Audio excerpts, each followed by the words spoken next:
Hello,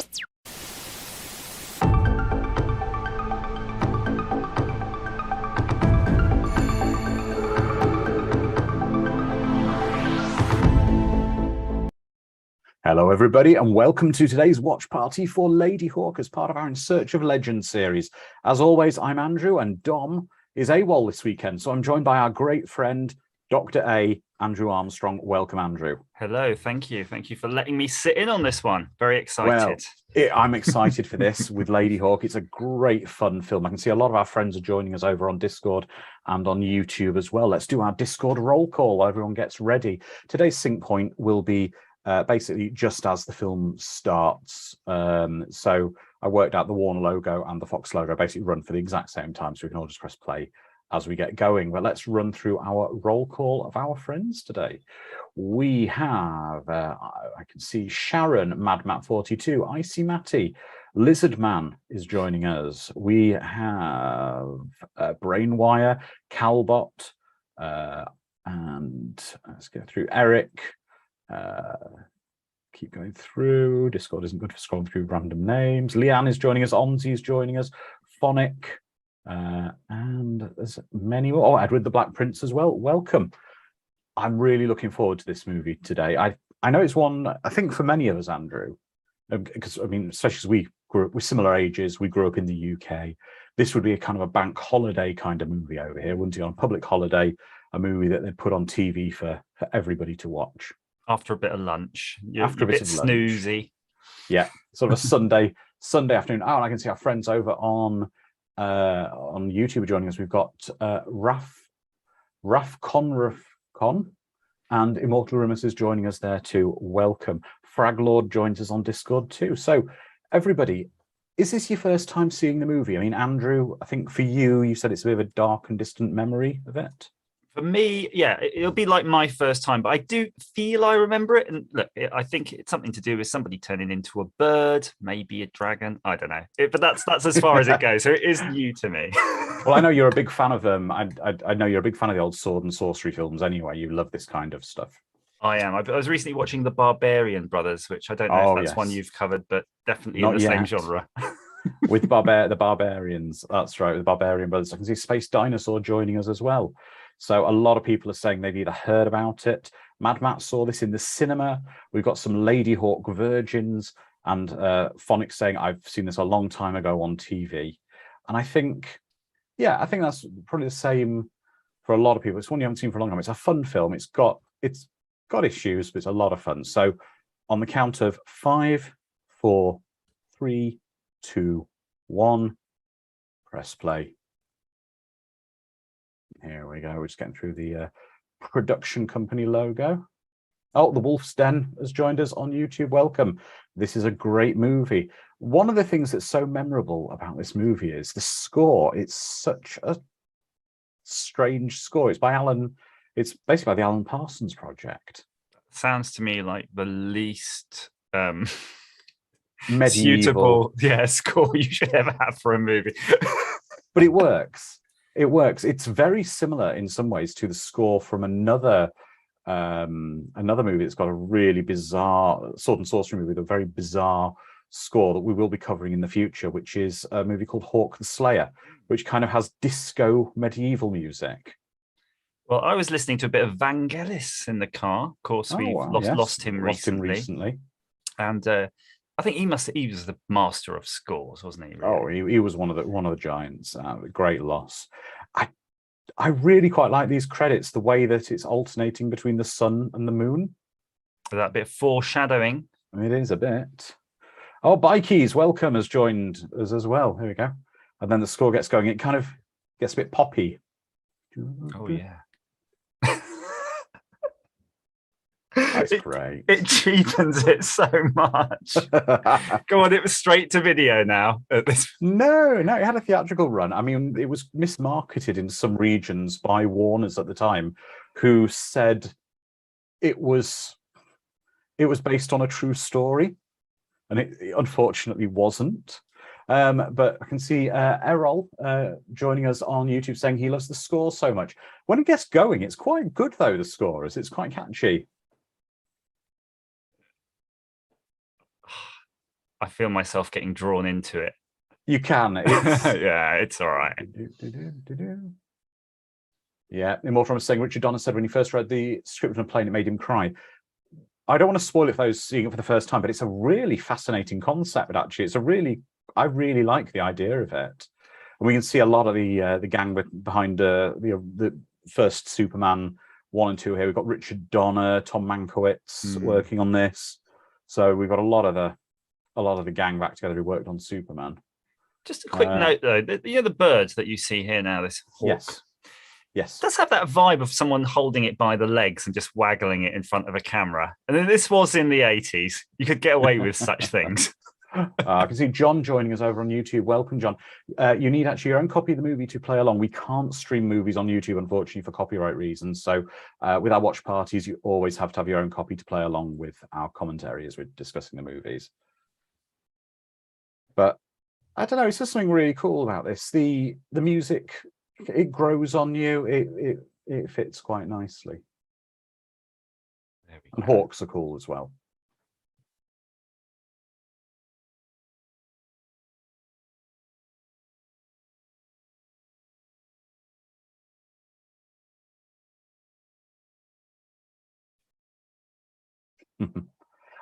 I'm going to say from the get-go, I found Matthew Broderick in this to be a very weird casting choice.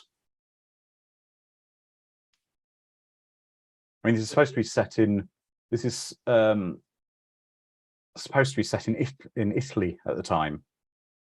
Well, so far everything's looking kind of legit. It looks good enough so far, but it also feels very French to me for some reason. And this was it's kind of that middle sort. It's kind of that just generic European feel.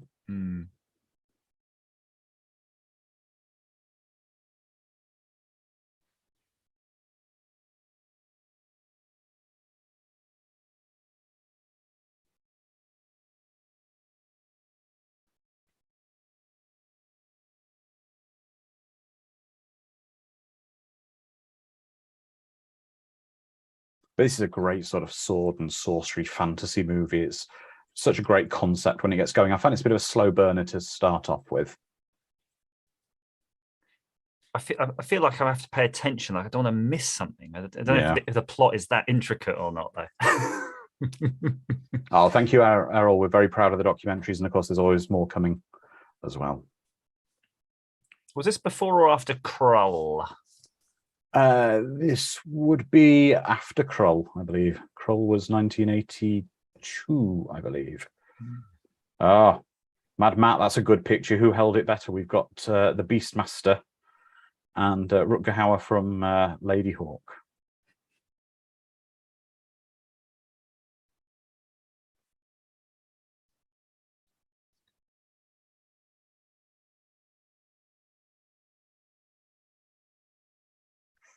Ow. That looks actually quite painful. You've been potholing recently.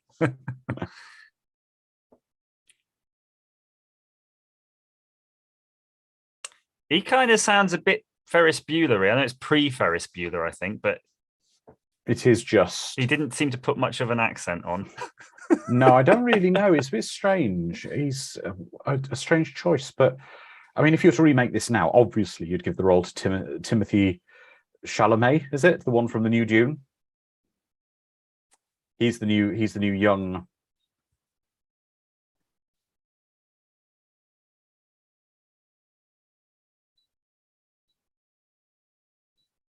It was Immortal. The 80s was such a great period for diverse genres in film, especially sci-fi, horror, and fantasy. That's why we like doing these watch parties and the documentaries as well. It's such a great era of cinema.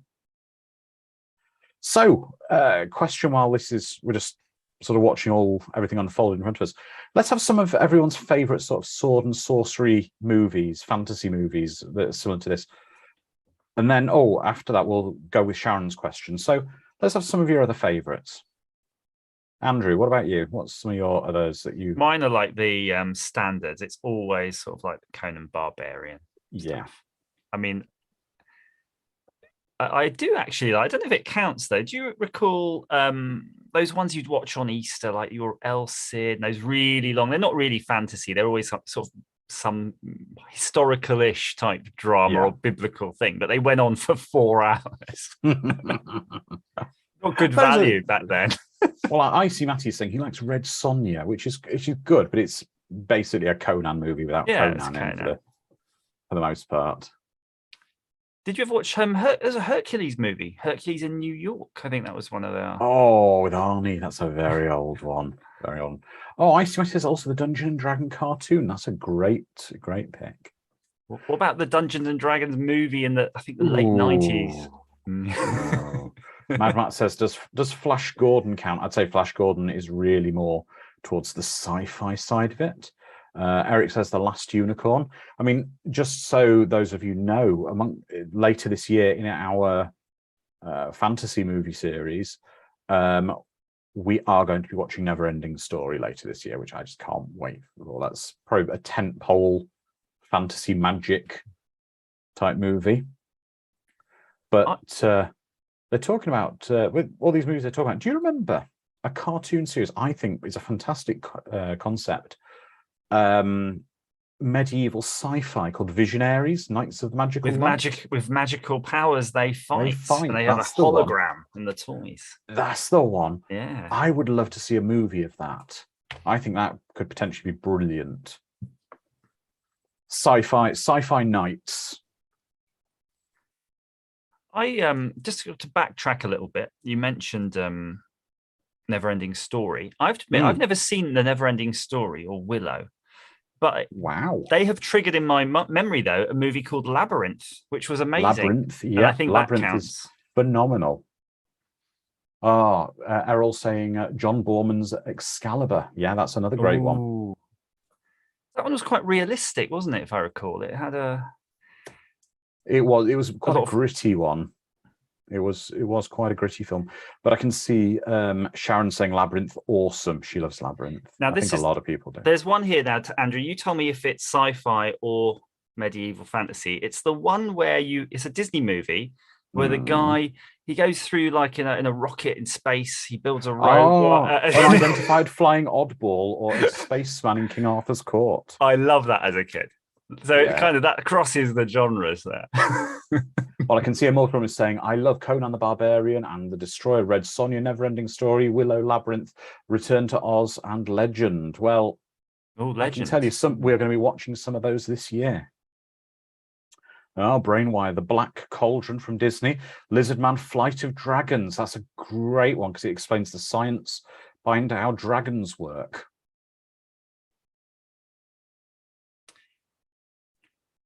See, I wasn't as posh as you, Andrew. I had a video shop card, so I didn't get to see all these premium titles. We had satellite TV as a kid, so I watched a lot of it.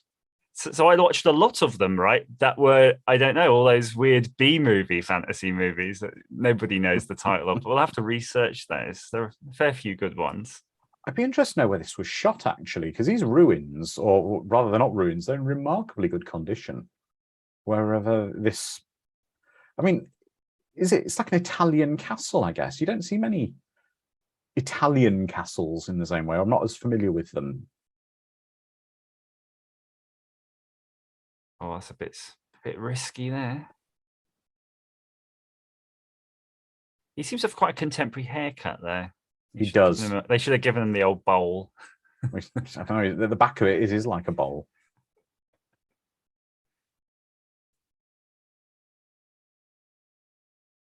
I'm loving the score to this, though. It works. It's synthy, but I can kind of imagine a bit of Europop dancing with someone in a jumpsuit playing a keyboard. Yeah, I'm not so sure about that. Yeah, it feels to me like, do you remember the Highlander, how he used to like listening to Queen in his Porsche? Yes. Imagine he was listening to the Spice Girls in it. That's how I feel that this score is to this movie.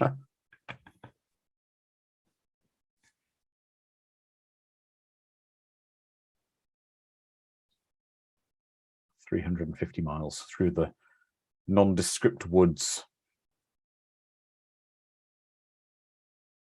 Ooh, a nice piece of cabbage. No, no, no one likes a nice hot piece of cabbage.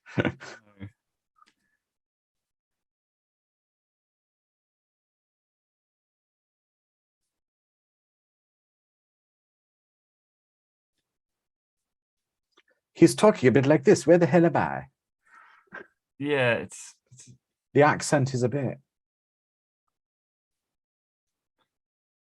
but it's shot beautifully. There we go.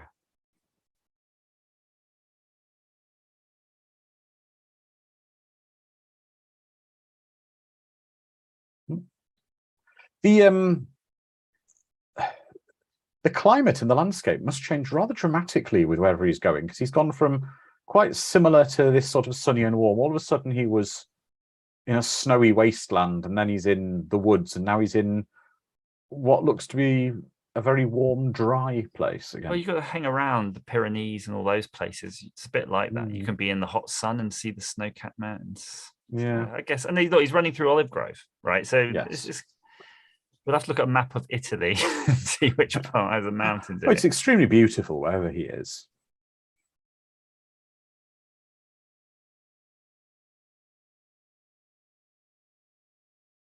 Have you ever ridden a powerful horse, Andrew? I've never ridden a horse. Wow. Have you? No. Oh, I think I have actually. Pony trekking in Wales. Not quite the same thing. Apparently, a pony isn't like a baby horse. It's just a different thing. It's a different type of animal. That's right. Good point, more from us. Although, for all we know, the modern American accent might have migrated from parts of Europe, but I would have preferred a European cast or actors that could do better European accents. What I would say is, though, I did see that apparently the American accent is an evolution of a previous version of the British accent. And when the Brits went to America, it kind of the accent kind of split and went in different directions.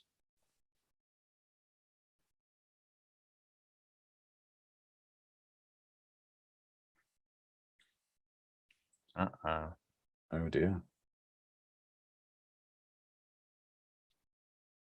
He must be a really, really, I know he's a thief. He's supposed to be the supreme thief. Well, considering he's not much more than a small boy, he seems to be giving the guards and these soldiers quite a bit of trouble. Quite the slip, yeah.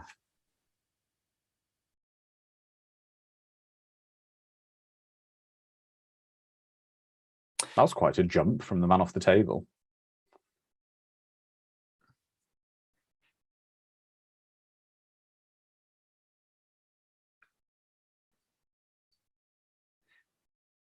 Tell you what, that is a really nice shot. I don't know if anyone just noticed that. That was really well choreographed. That whole scene with Matthew Broderick, there was no cuts in it until he ran under the sort of the platform.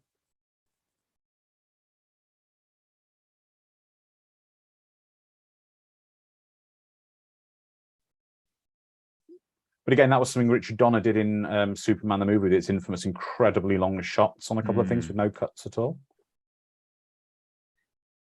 Is this like supposed to be a comedy though? Or... I think it's supposed to be a light-hearted action adventure. Yeah. Oh dear. Oh yeah, you'd get in trouble for that.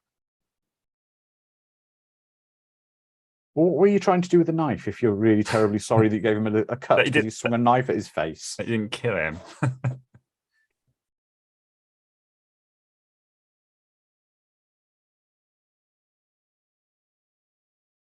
People were proper brutal in those days, though, weren't they? They wouldn't have messed around like this. They'd have killed you and your entire village. Oh, he had a double shooter. I believe that was a real thing as well, double crossbows. Crossbow was the great leveler, didn't it? Let the peasants kill a knight.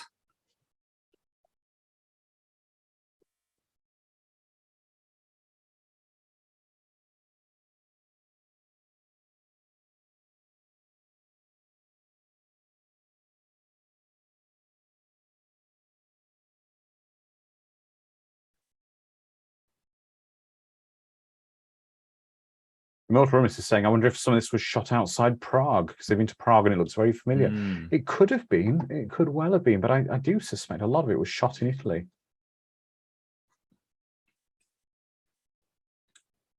And looking at the shooting locations, apparently it was all shot in Italy. Oh, imagine that, getting hit in the face with a handful of horseshoes. That would hurt. They're supposed to be lucky. Now, I know you've got two young lads who are probably the age where they'd love something like this. Yeah, I think they like the Princess Bride and all that sort of thing. Yeah. I'm not sure yet. We'll have to reserve judgment whether or not they would be. I think by now they'd already be getting bored. Not quite enough action going on at the moment. If you could get them maybe through a hump, I don't know if it gets more action. I think we'll get them drawn in. But they're all busy now watching the old Mandalorians and all those TV shows. They want action all the time and expect it. I think there's something magical about these films of this era, these 80s films, where they've just got a lot going on.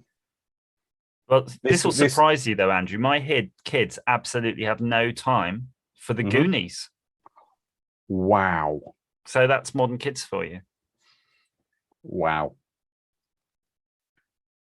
Which came after this.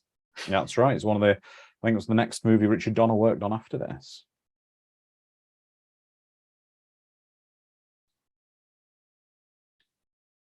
Again, I think the stuff with Hawk is really cool. I think obviously it's a really well-trained Hawk that they've got, following him and responding to commands. I think it's absolutely brilliant. Have you ever done that thing where you have your hand out and you like a bird lands on it, like an owl? No, I've never had that. You should do that. I did it once with a big owl. It was massive, the biggest owl I've ever seen, but it weighed nothing. And its head did that thing where it turns right round to look at you. We'll do that, Andrew. We'll go to an owl sanctuary next time. Cracking owl sanctuary, that's right. And I'll buy you a curly whirly.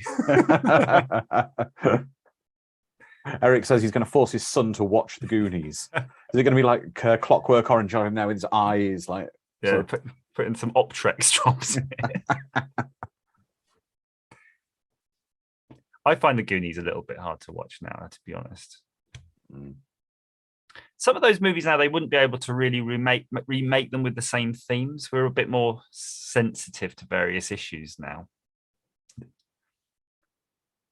Tell you what, you might enjoy taking your kids to, if you like these kind of medieval woods and for adventures. Have you ever taken your kids to Puzzlewood in Wales? No, I have not. Puzzlewood is a place I think you probably would enjoy. It's like a trail through these crazy woods, and they're literally like walking through a film set. They've been used for filming in Harry Potter films, in Star Wars films. They've shot lots of things there, and it's this really crazy woods, and it's incredible to go around. Well, I'll add that on the old list of things to do.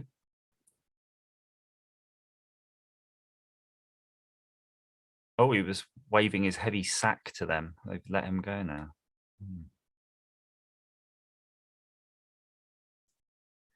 So, Andrew, what item of medieval clothing or accessories do you think they should bring back that you could rock in the old high street? I'd like a cape. Yeah, I was going to say the same. What happened to capes? With a hood? But a cloak cape. Right. With the hood that you could would pull you have back. some sort of brooch, chain? No, I just think I'd want, I don't know, maybe a robe cape. I don't know. I think you should just get one. There's no one stopping you. I think maybe we should do that. Maybe we should bring back capes. And if we start, I think everybody will just join in with us. That's right. This must look odd. He's like stumbling in, and he's Fraglord's saying, let's bring back the chastity belt. No. Ooh. I think they exist, to be honest with you. Some of those wish.com things that pop up in my feed, definitely.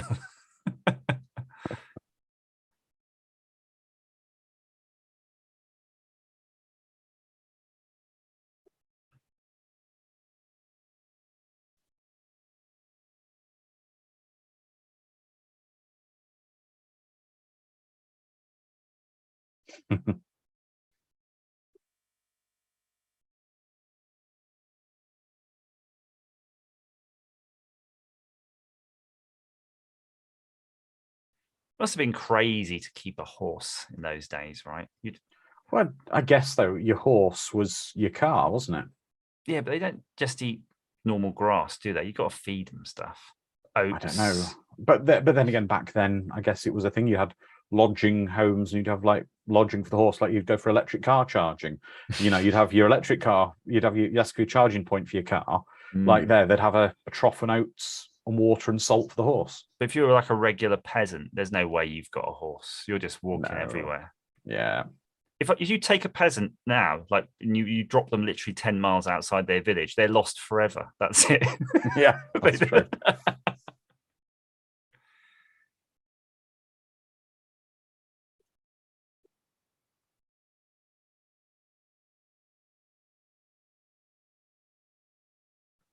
Oh dear, the sun appears to be getting to be night. Something's happening.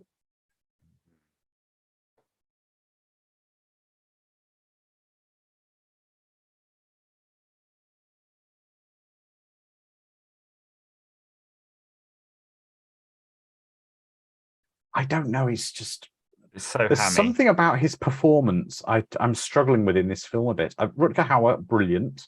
Rest of the cast, fine. But Matthew Broderick, I don't know. There's just something. I don't know if it's a script issue with him or casting issue with him. And if Rutger Hauer had been seen as an oddball at this point in his career, he's smashing it compared to oh yeah. But this was around the time of the Guinness adverts, wasn't it? If you remember them, where he would be sat in an armchair drinking Guinness, dispensing wisdom. Yes, exactly, Onzi. He's overacting here. Edward the Black Prince is saying, every time Broderick's speak, I want him to get an arrow in his knee. You're right. It's as if he's acting, his character is acting. Yes. But is that the genius of the performance? In that this thief lives such a false life? Or he's got some sort of mental issue, because he is could be. Has no internal monologue. He's just talking all the time.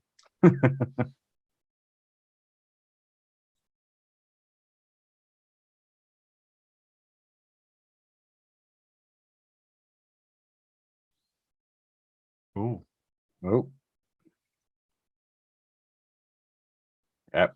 It's a wolf. A wolf to the face. That's not what you want. Right.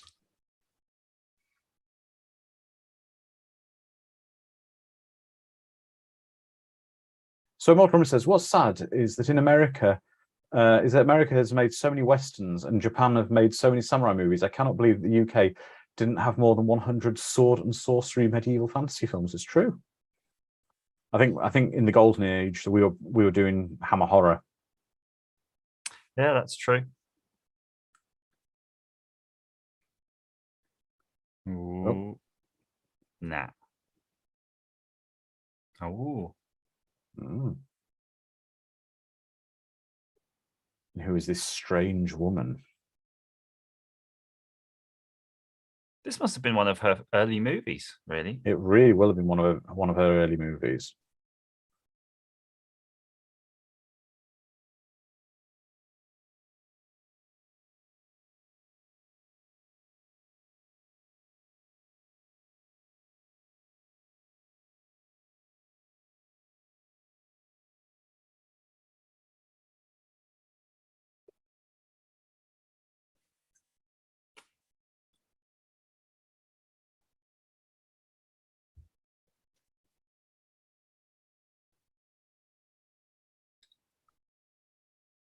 I'm getting the vibes of you're one of these people in this character. He's one of these people who just has to narrate every element of his life. He's basically a YouTuber before his time. Yes. He's one of those people who has the camera capture him waking up in the morning. Yeah, and he's like holding it on Insta. Yeah.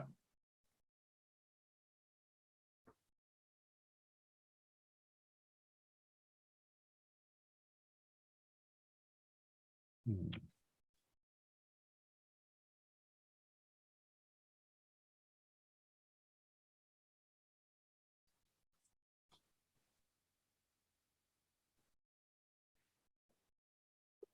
So, Andrew, if we've got a moment, I would like to just try a concept out on you and the viewers of something I've been thinking about for the cinema. What's that? So, we all like chomping down on a big bucket of popcorn. The bigger, the better. But it's the unhealthy choice. Right. I'm thinking about, I would be into cinema salad. Cinema salad. The same size as a box of popcorn, but just filled with No. good salad stuff. No. It's crunchy, but healthy. No takers. No, not for me. Not for me. I'll see what the audience thinks about that. It's about cinema salad with a film. Maybe a few people could suggest a few toppings. You could jazz it up. You could have some seeds and nuts on that. They could be themed.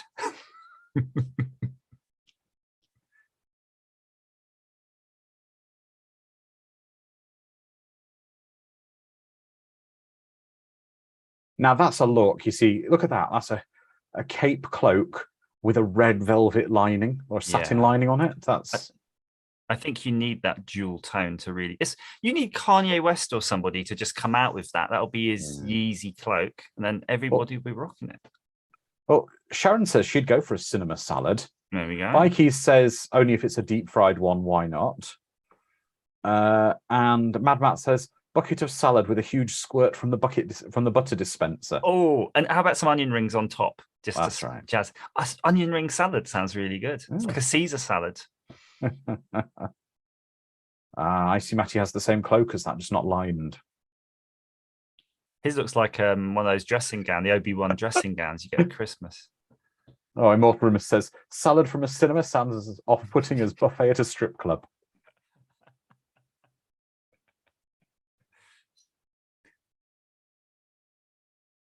How about then the cheese toasty, Andrew? You would like that cinema cheese toasty. Yeah, but it's an offensive cinema food because of the smell. Cheese toasties always stink the surrounding half mile with the smell of burnt cheese and grease. If everybody's eating them, it's fine. Sorry, fried grilled cheese sandwich for our American friends. Grilled cheese sandwich. I'm thinking of a really nasty filling for a cheese toasty, but it might work. Hummus. No. Hot hummus. There we go. So they've got this yin yang thing going. Hawk by day, wolf by night. That's right. But does the twain ever meet, or is that something we have to explore a bit later? I need to see. I need to see. And Immortal Rumor says the best grilled cheese he ever had was in Prague. I can believe that. Nicey Matt says, do you know in the old day they used to allow hot foods like fried chicken cinemas? Well, when I was in America last year, we saw Ghostbusters Afterlife at a Cineopolis luxury cinema, and I had a button that I could press, and a waiter would come to my chair and bring me A, refills of my drinks, and B, hot food of my choice. I got pizza, chicken wings, or various different things brought to my seat with a push of a button. It was fantastic. Well, Andrew, I actually do have a snack with me. Would you care to see it? Maybe you might be able to identify this. An egg on a stick. It's a pickled egg. Because I thought that would be a suitable snack to go with this movie. That's like a medieval snack for this movie. I did it myself. You pickled it yourself, did you? Yeah. I don't know if they have pickled eggs in the States. I don't know.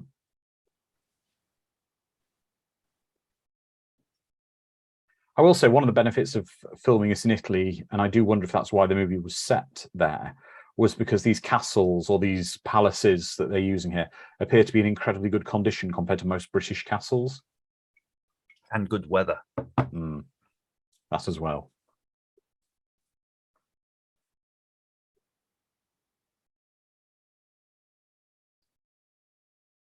Because most, as you know, most British castles that you visit, aside from the major ones, are just a pile of rubble in a field somewhere.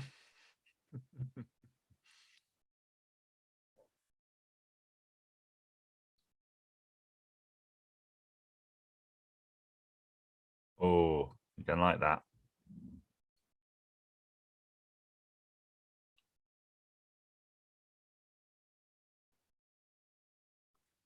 And of course, Andrew, that you do realise that we've got a bit of a repeat here. Do you not recognise the bishop in this? Particularly something pertaining to us. He was Dr. Stephen Falcon in War Games. Oh yeah, crikey! He's got a bit more hair here. Exactly, Sharon's there. Right, War Games, exactly. Yeah.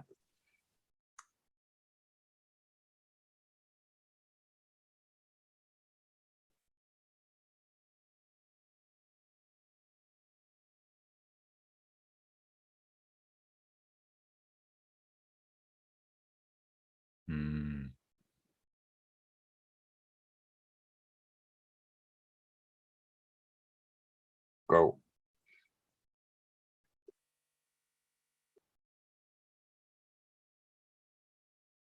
A lot of ring kissing, isn't it? It was the thing though with the church, wasn't it? It was you'd kiss the signet ring of the. Oh, yeah. Wouldn't you like a signet ring, like in June? No, I don't think I would really. I don't even wear my wedding ring. No, because you don't want to give off the wrong vibe when you're out. That's right. Don't the ladies know I'm off the market? No, it's I suffer with eczema and continued contact with my skin with a lot of things like rings and watches. I don't wear my watch very often. It causes me to get eczema basically. I like that in a fantasy, scenario that we're imagining you could do something. It's like, nah, you're putting limits on it. Yeah. I think it'd be nice to have an heirloom to pass down to the kids. I might just invent one and make it awful, but say you have to wear it. We're seeing his special sword here. What's everyone's favourite sort of fantasy swords? The one from He-Man, surely. The Sword of Power. It seems to have handles on it, if I remember. It's got like a kind of a diamond shape to it. Yeah, that's true. Immortal Promise is saying Richard Donald spoiled for choice of the amount of intact castles in Europe. Around that part of Europe, yes.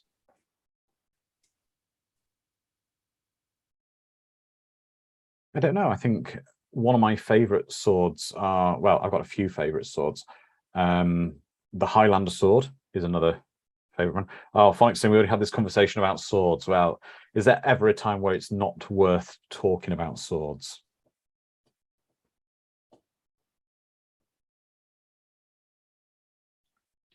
I'd quite like to swing and hit something with one of those medieval swords because they never look particularly sharp. It's probably like hitting somebody with a bit of an RSJ, isn't it? You're just whacking them with something heavy, trying to crush their armor.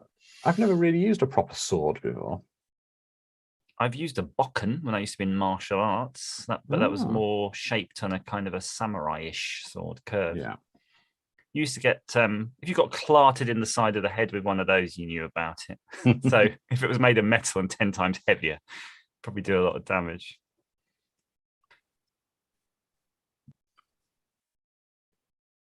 What weapon would you have, Andrew? Do you have like a mace or a? No. My favourite sword is Conor McLeod's.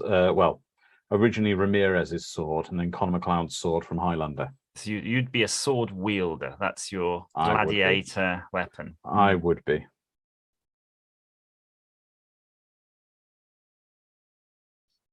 Oh, that's quite a good throw.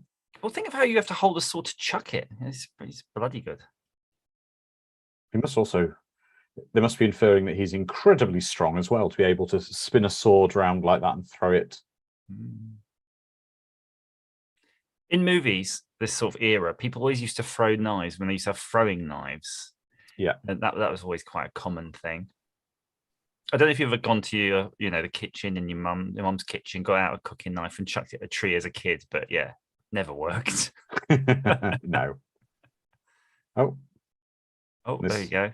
Young lady has magically appeared. So they appear clothed. That's part of the magic. Yes. I wonder if it's always the same clothes or if it was the last bit of clothing you had before you transformed. That's sort of detail we need to know.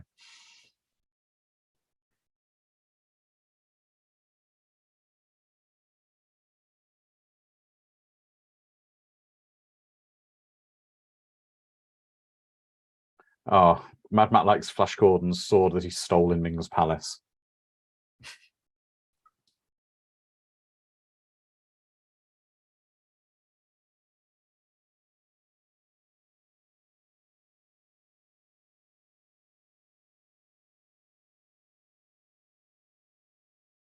At least Michelle Pfeiffer isn't trying to put on a British accent, particularly. No. She's just herself, isn't she? Yeah.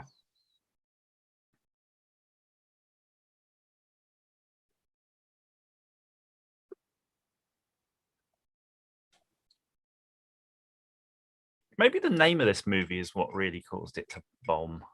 Something a bit more. It's a clever jazzy. name, though, Ladyhawke. I don't know, really. Isn't that like the name of an album of a 70s band or something? It might be. I mean, I don't know. Is it Ladyhawke, or would you go for... I mean, let's come with some alternative titles for this movie that might be better. Wolfhawk? Wolfhawk. Yeah, Hawk based. No, I might have to think on that one. It's not.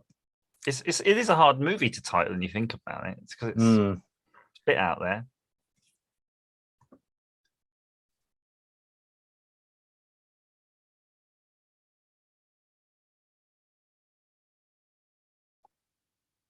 Well, he's got someone making an attempt at an Italian accent now.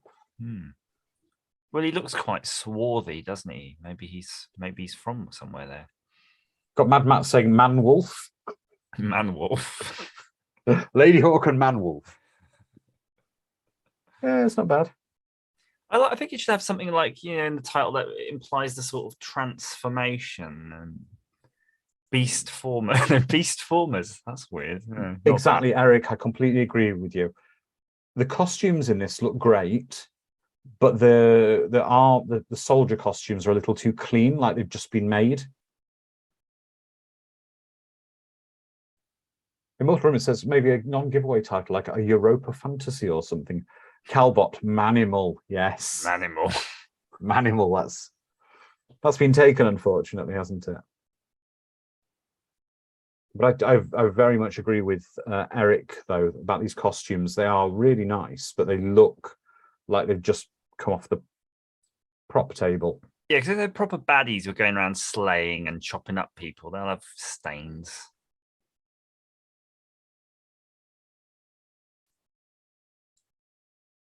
And then that score kicks in again.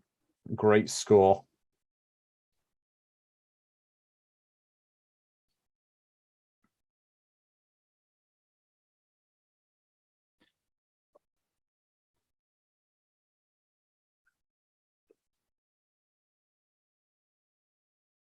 Looks to be Rutger Hauer actually doing a lot of the horse riding. Oh.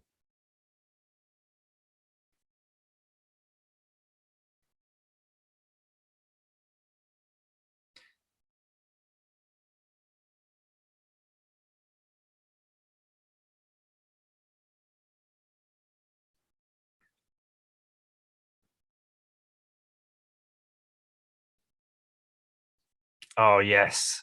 I was hoping he'd do that. I always love something where they stab him with like the arrow. The arrow or something. Yeah. He's all right now. His wound's just gone. Fine. Well, he's on adrenaline, isn't he? Because he's got wolf blood in it. He's fine. Yeah.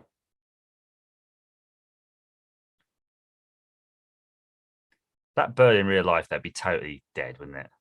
Well, no, it's only gone through the wing. It's only been stabbed in the wing, though. Yeah, but have you ever got one? You like pick up a sparrow, they just die of like shock. Well, yeah, but she's supernatural, I guess. That's true.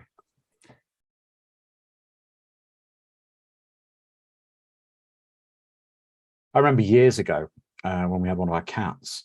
My parents' house at the time, they just had a chimney. The house had just been built. The fire had not been installed. The stove hadn't been installed, so we had like an open chimney, and we used to have birds fall down the chimney into the living room. Brilliant. And I remember we had this very small cat that was a stray we'd adopted, and she was very rough and tough. And I walked in the living room, and in an armchair, I looked over and I was like, what is the cat sat next to? and there was a stunned crow sat on the chair next to her. And every time it flinched, the cat would just give it a wallop with her paw, as if to say, "Shut up." Oh my gosh. Yeah. It's brutal watching them play with those animals and stuff. Oh yeah.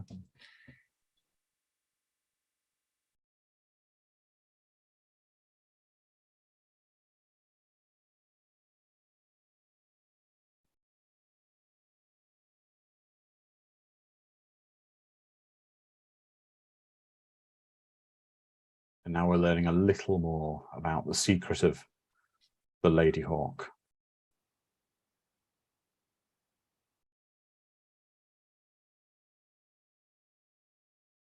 Yeah, I don't think I'd want Rutger Hauer saying that to me, to be honest. I wonder why I didn't go with him. You could go twos up on that beast. I think the idea is he could ride faster with just the one of them. I quite like Rutger Hauer, and he was in Lex for a period. He was in quite a lot of stuff. That poor hawk there is being shaken about.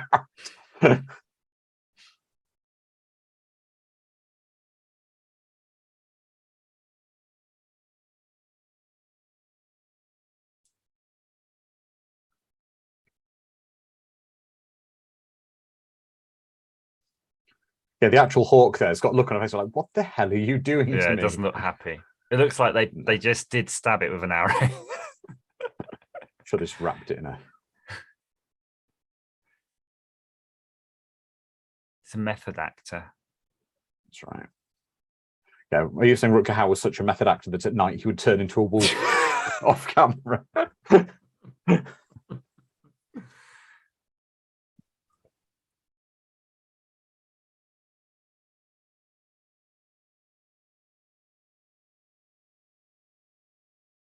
Oh, there you go. That's a proper actor there. Yeah.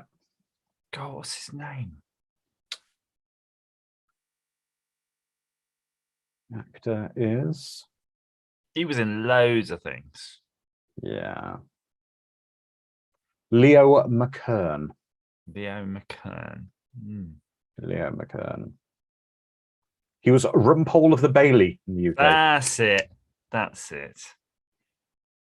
That was good, actually. I came to that quite very late as an adult. I started watching those occasionally.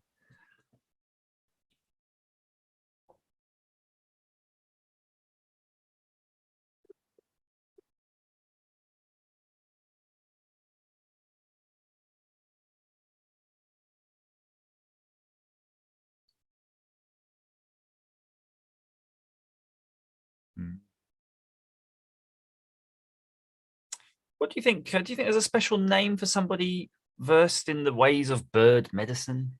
Or I guess it's a type of veterinary medicine, isn't it? I don't know. I bet there is a specific, avian something. But this chap's probably, but he's got magic. He has to be able to heal magical things too. So it's a multidiscipline.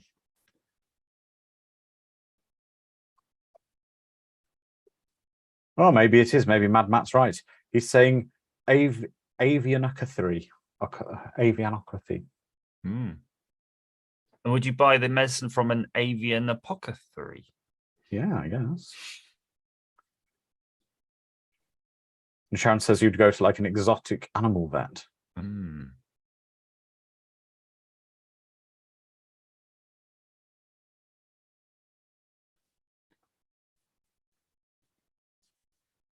What, heal her when she's a woman?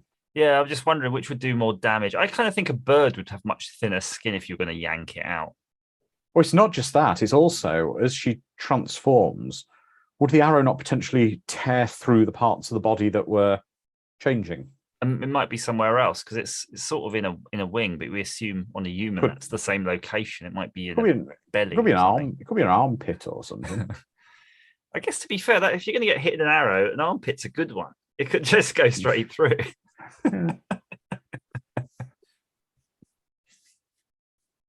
Against beautifully shot film, the shots in it are absolutely gorgeous. They're like fantasy drawings come to life. Do you know why a lot of things look rubbish when you see them on screen and things look fake with CGI? if you look at this movie, you can see all the lens distortions and things like that. Yeah. And that's what's missing on a lot of things these days. Yeah, things look too clean. We just accept it. When we see it, we don't see the flaws, but if it's too clean at the end, it looks wrong. Exactly. Immortal is saying Rutger Hauer is such an underrated actor. He truly deserved the title of best Dutch actor of the 20th century. I'd agree. He was a brilliant actor. Was he really in many things, though? He was just not used very often, was he? He There's was a lot of in quite TV of stuff. No, he did quite a few movies.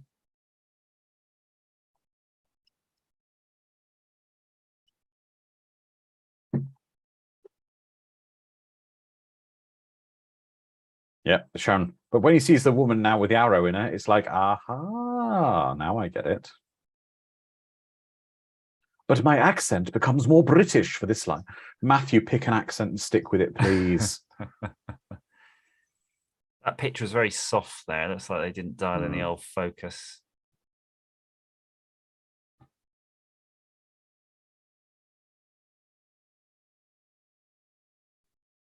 Oh, he's got the old vice grips or something, has he? Yeah.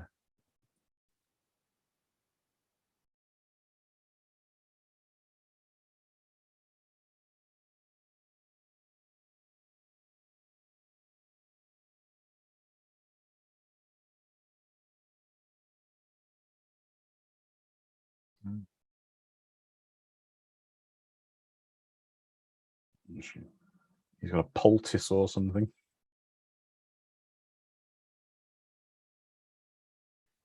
Yeah.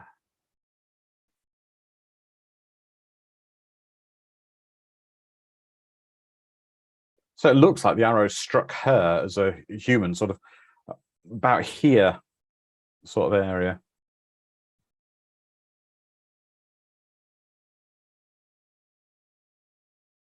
And it's the bishop made the deal with the devil.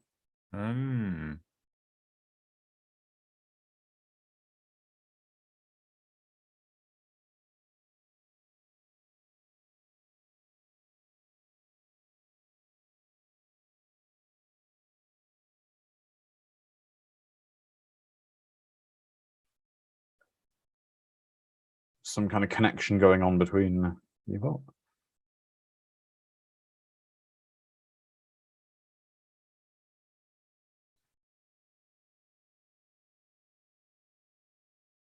Can you imagine that, someone booting open your bedroom door? Yep, Icy Matty's right. Break the arrow, then pull it out. Because I think when they take an arrow out of you, aren't they supposed to, if it's started going through you, aren't they supposed to clip it, like the feathers off the end, and then pull it straight through? Yeah, but if your heart or something's in the way, I guess yeah, that might be a problem. I suppose if the arrow hasn't gone all the way through.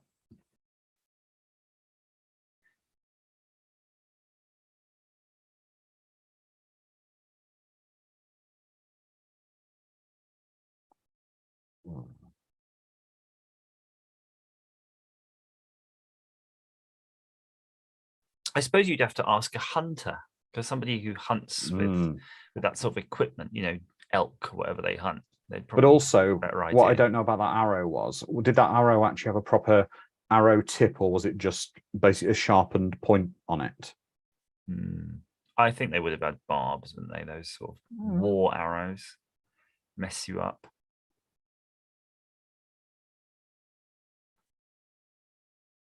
Can you imagine that job? It's nighttime, so I'm just going to go around and light loads of fires. You'd spend all night just running around fueling them. You would, wouldn't you? Mad Matt says you're supposed to shoot the arrow with another arrow to split it in half, then it's easier to pull out. Yeah, that must take a few goes to get that right. Yeah, just stay there a sec. You could do it at point blank, so you got better chance.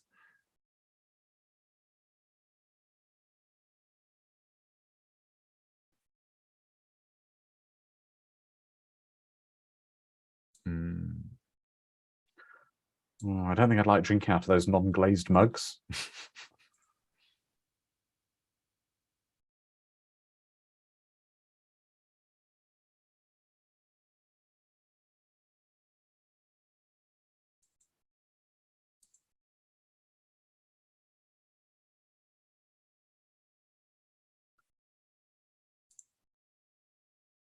So we're coming to about halfway through this movie. What's everyone's problem with it so far? It's got some good stuff, but it's got the story's good. The concept is great. Fraggled, there's not, I don't know, is there too much exposition? There is a lot of exposition, but I think it's more like a romance movie than a hack and slash. I think that would be the biggest thing. This would be a movie for the ladies.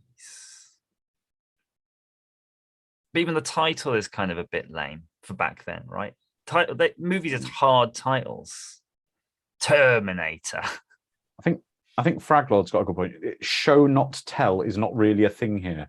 They're explaining. Maybe the exposition's a bit too thick. It's a bit like a theatre performance, isn't it? It is. It is.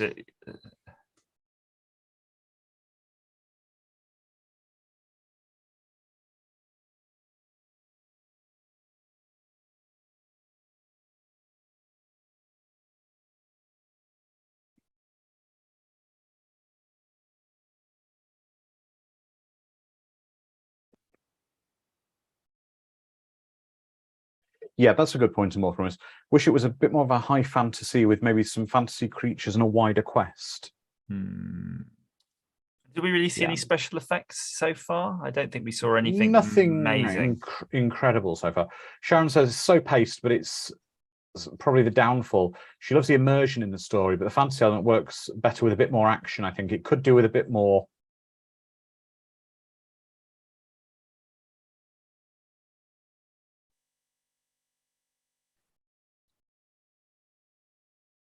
Again, like this would work. This scene we're having here from him would have worked better as narration over seeing it happen. I would have reworked this as showing a flashback of the story.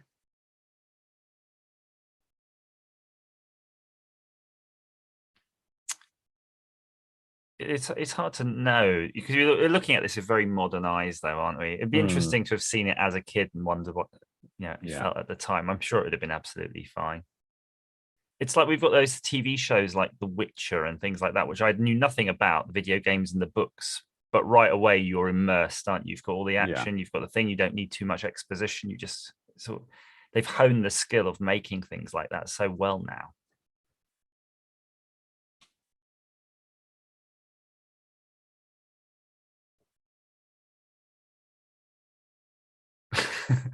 Hey, I have a little cover.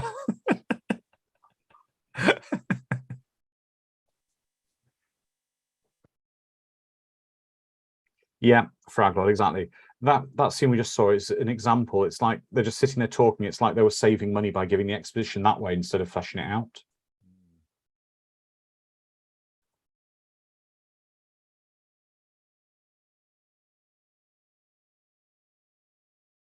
Yes, Errol, that's a really good idea. I'd like to hear more about the Nevers origin story.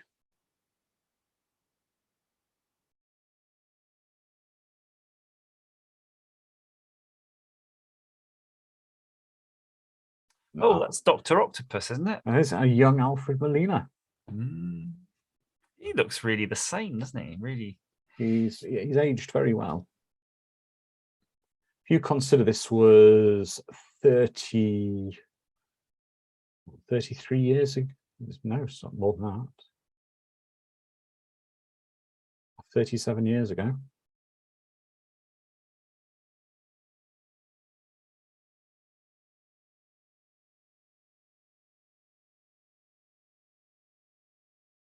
Yeah, been a while back. And Ray Liotta recently. That's right. It's tragedy. We lost Ray Liotta this week.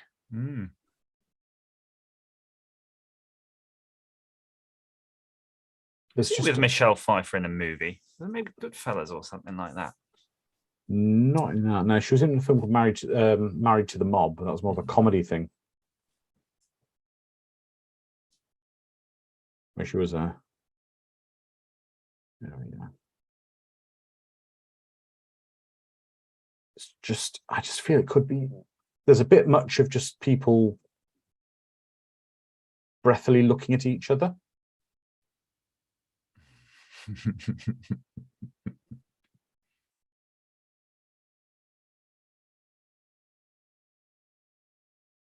Yeah, I'm afraid Miss Ray Liotta passed away this week.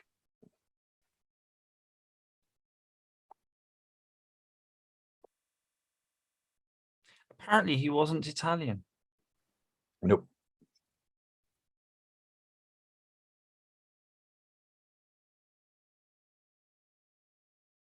But for those who don't know, he was adopted, and his adopted parents were Italian. So, going back to the film, if you were her and him, would you not be writing each other love letters? Because you both know, you know what I mean? You know that during the day he's human and she's a bird, and he's a wolf at night and she's a human at night. They could still communicate. Why do they need a third party communicating between? Because surely they could be writing, like, I think you'd have to be writing intricate love letters to each other. Yeah, I mean, are they effectively still courting? I suppose they must be. You can't get married. No. I mean, they're still together, obviously. But I kind of would have liked to have seen that as an element. I think the idea of them leaving notes for each other and only communicating that way, I think would have been quite beautiful and tragic. Maybe they're illiterate, though. No, because she'd already said that she had poems and letters. Oh, yeah, that's from true. another lover she returned. Maybe they left each other presents, like she left him a pile of stools filled with animal pieces. And he'd leave her a carcass to gnaw on.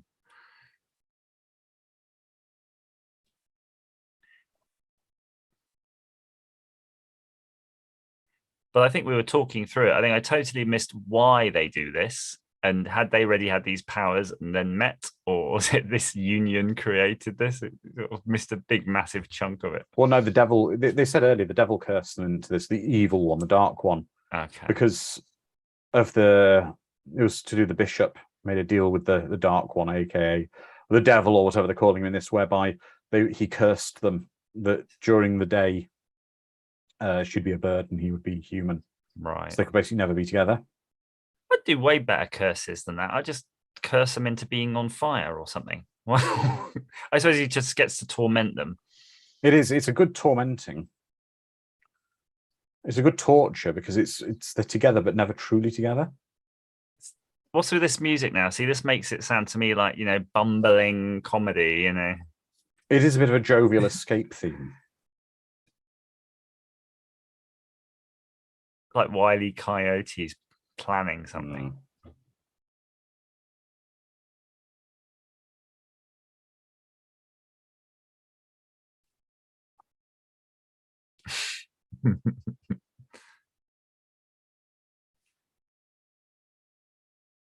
Ha ha ha ha.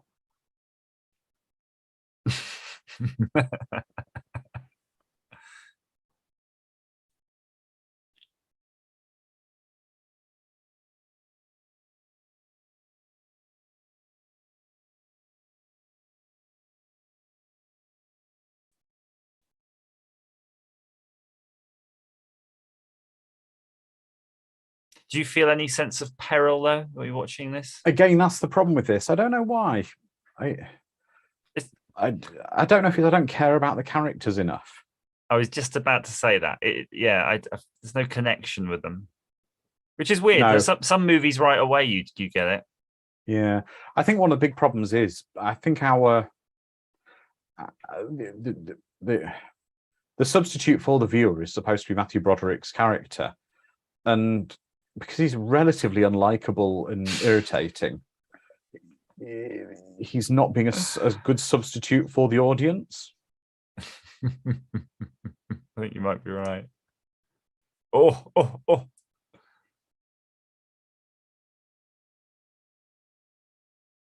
it's all right.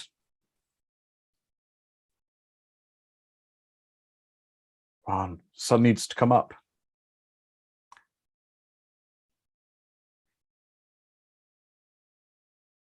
Well, we got a sec, Andrew. What's your feelings on the Hallmark Channel? It's something my wife enjoys.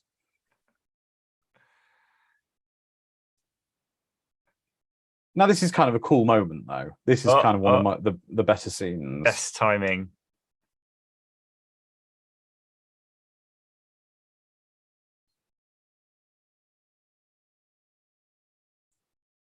I will say, though, they didn't push the budget out to have the American Werewolf in London type transformations, or even the Manimal type ones, which were obviously done by the same person. Even the Space 1999 transformations. Yeah. It's fine.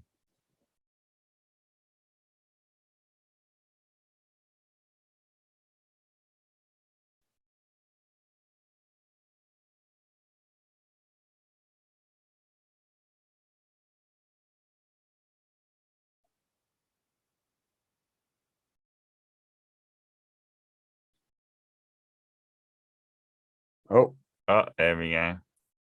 He's back. I can see my house from here.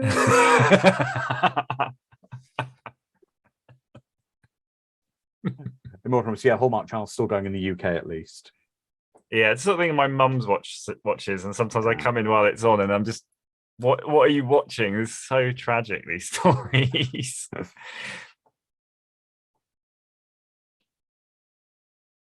I'm gonna fool her though, Andrew. I'm gonna make a video or a DVD or something, and it'll look like the Hallmark Channel. I'll put the logo in the corner, and it'll be endless loops of Goosebumps. Do you remember that show?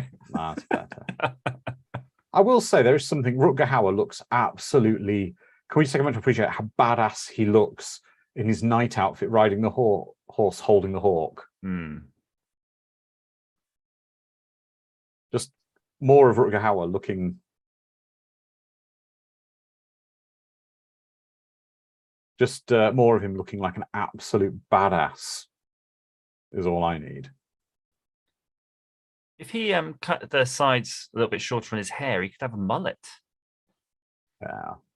Business up front. Party at the back. It's coming back, apparently.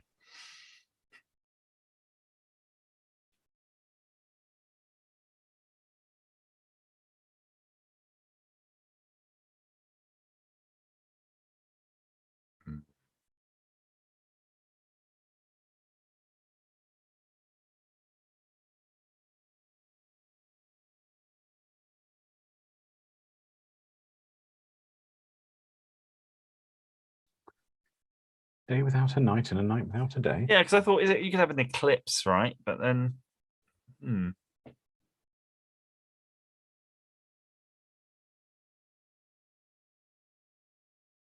assuming though that the Ladyhawke curse is based on sunrise and sunset.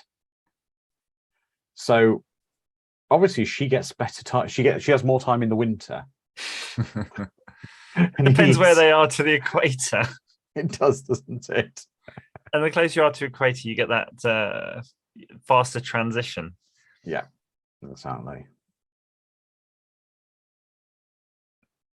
They'd be absolutely stuffed if they're like someplace in Alaska where it's like daylight for 6 months of the year, then nighttime for 6 months of the year.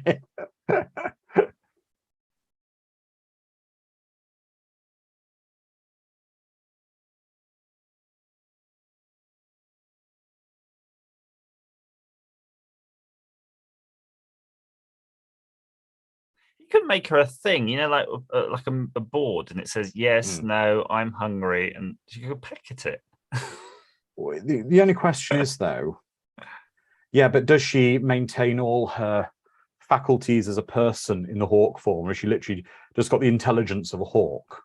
Yeah, I think you might be right there, because it's not like as a wolf. Even as a wolf, he acts more like just like a dog. He's not like holding a piece of chalk in his mouth, writing messages on something for her. So if you, Andrew, had to have this scenario with your good lady, what animals would you like to be? I don't know. Actually, that's a really good question for our chat as well. If you had to, with your significant other, be trapped in this same curse, what animals would each of you be? Well, or even on your own, but maybe want to explore your house as a hamster, or actually, I don't know if you saw a story I posted the other day. some scientists thought it a good idea to mess with the DNA of hamsters to check. Basically, they decided to suppress a hormone in hamsters that caused conflict. And by suppressing it, it turned them into mutant rage monsters trying to kill each other. Had the opposite effect entirely. That's how the world ends. Leanne saying she'd be a cat. Icy Matt will be an eagle, Australia eagle. Mad Matt, an elephant, so he wouldn't forget. You smash your house up, though, wouldn't you? That's true. What happened to my living room? Errol on YouTube says a cat. And Immortal says, do you reckon in this universe, before the events of this film, Rutger Hauer tried to seek out any wizards? Oh, so, you see, again, that'd be a really good prequel if he'd have gone on a quest to seek out witches, wizards, sorcerers, and mages to try and break their curse. But this seems to be more religious bent, though, right? Because he did a deal with the devil, so it's the god and the devil. So maybe those people don't exist. The heretics have been burned at the stake. Lizardman says, if I had a girlfriend, I'd like to turn her into a parrot, and I'd turn into an iguana. Onzi would be a cat. Well, like if you're only going to be that animal and you're not going to be like an intelligent version, you just want something that doesn't wreck your house and freak out your partner, don't you? Really? Yeah. Maybe you should make that. You should ask your other half what they'd want you to be. That would be pretty much. Oh yeah, like a cat, any normal pet, a dog. My wife would probably say something quiet that doesn't make a mess. Yeah, like a goldfish. Goldfish. But you wouldn't guarantee that you'd be in the bloody bowl. No, that's the only problem. I'll probably be dead after a couple of days when I change into a goldfish on the floor. Yeah. No, we've seen that when you change into the animal, the required equipment appears with you because she had the hawk loop appear around her leg, the clothes vanish. So you'd be a goldfish in a bowl. Yes, the bowl would just keep appearing wherever you happen to be, like in a hotel, in a tent. Right. It might not have to be a living object, living as in an animal. You could just maybe turn into a pot plant. Do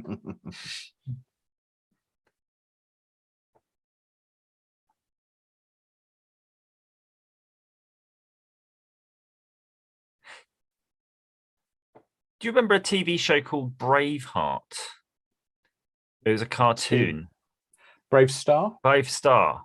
And he had a horse that used to transform into a horse with a gun. It was a horse that could transform like into a sentient robot horse thing that had walked on its hind legs. Yeah. Called 3030. That was a good show. Oh, there you go. It was that quick though. There was none of that. Yeah.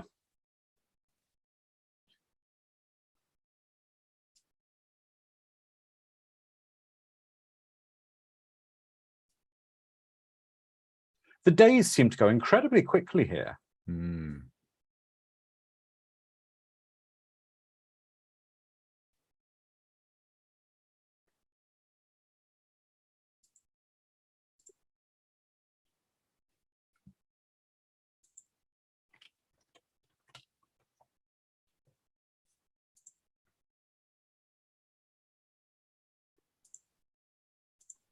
So you see, he brought her some clothes, but she doesn't remember when he brought. So I think as a hawk, when they're in the animal form, I don't think they have any particular recollection of their other lives. You know who would be better as an actress for this role? Who? Jenny Agutter. Yeah. I think she'd have been quite convincing. Maybe a little bit on the older side, though, for this. And if you were going to replace Broderick, it would, let's see. And what Promise says, the days and nights speed of this game is like an open world RPG game. That's true. It does seem to be like day, night, day, night. It's like that Legend of Zelda one where you have to keep racing against the clock for everything. Only Majora's Mask. Annoying. Majora's Mask.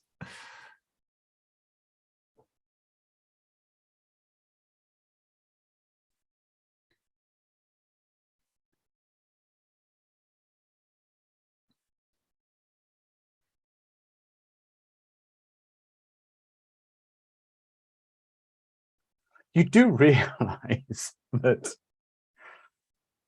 she could have an affair with him, and and the other one would have no idea, because even if the wolf saw them canoodling,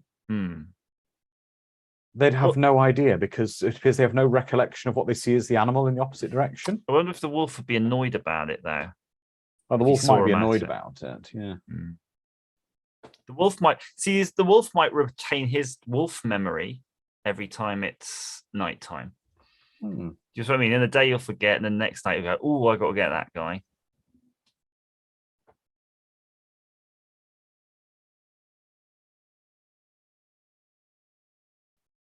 What I find strange is the way this is written. It's like, obviously every night she turns into the woman and he turns into the wolf. We established the time changes, but it's almost like she's not had any life during the time where she's been human. Yeah, it's like she's just suddenly reappearing with this, Ugh.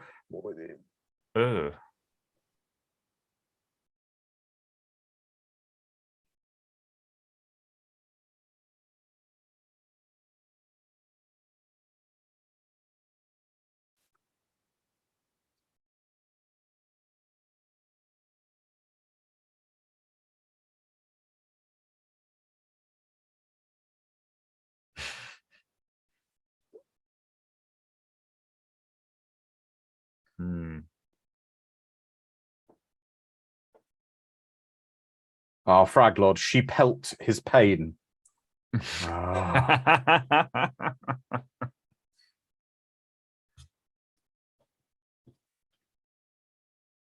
Yeah, that's a good point, Sharon. What did they do for the years before the movie caught up to them? Living nomadic lives, I'm guessing, staying away from the bishop. Well, it very much seems that it seems that Nevers has forged a life for himself as sort of this mercenary knight, bounty hunter, or whatever he is. The kind of this cool guy like that. But what's she been doing at night all this time?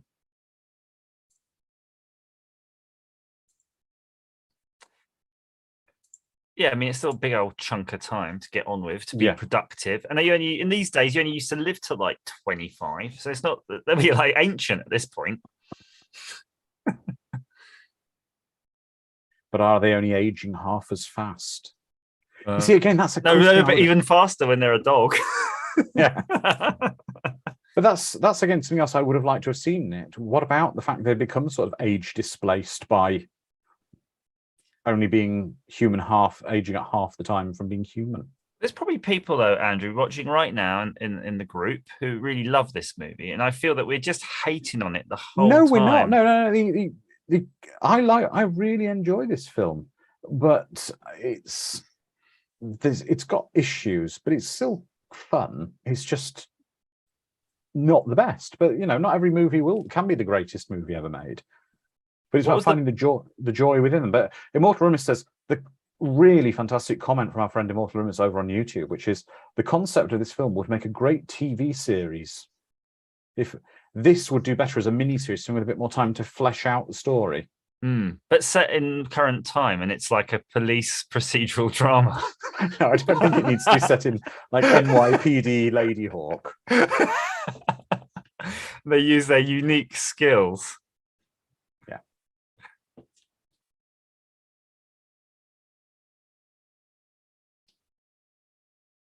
Exactly. Edward the Black Prince says, really been enjoying this film, but he has to question it all this time. And Lizardman says, I do think it's important to keep yourself honest about the flaws of any film, especially so if you like it. Exactly. Sharon says there's flaws, but not enough to keep her from enjoying the movie. Some films were really good of late, which I... that looks like it stings.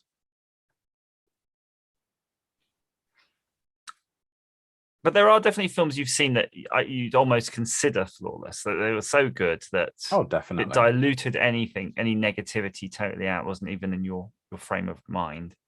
Oh, we've covered many films that we'd almost describe as perfect movies.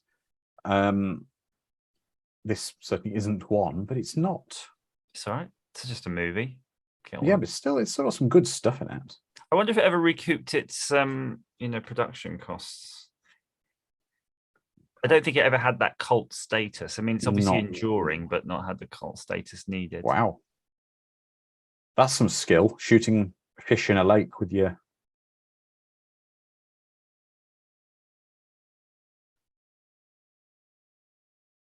God, that'd reek of pine, wouldn't it? It'd be all sticky. It would. I thought I was going to drag him onto the bonfire.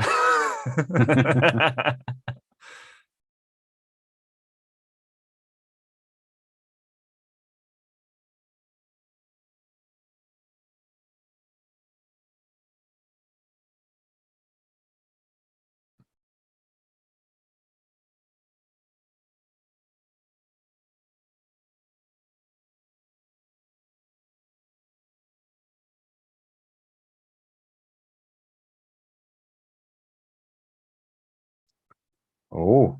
Oh, hello. Uh-oh.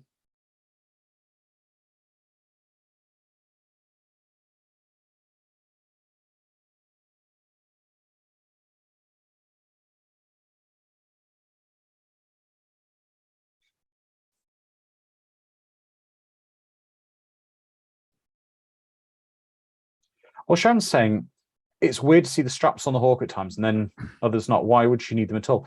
Well, I guess it's what we were referring to earlier, I think. When they become their animal counterpart, it's like it's a completely separate entity. It doesn't appear that they have memories, or she's not a human trapped in a hawk body. She's become a hawk. And he becomes a wolf.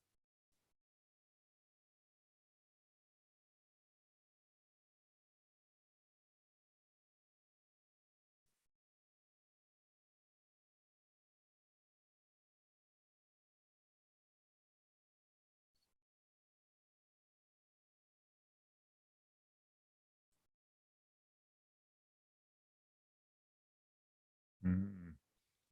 Mm. You set up a quite nice little camp, though, for them. You've got a bird loop and...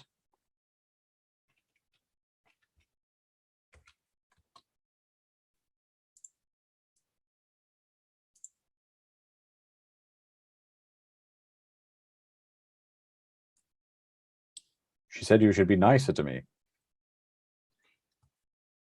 And give me lots of your money.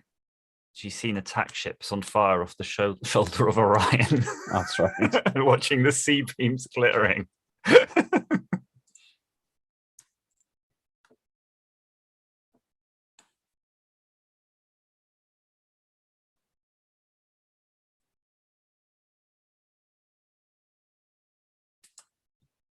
Yep. Edward the Black Prince says, every moment the bird in real life became more and more suicidal around Broderick.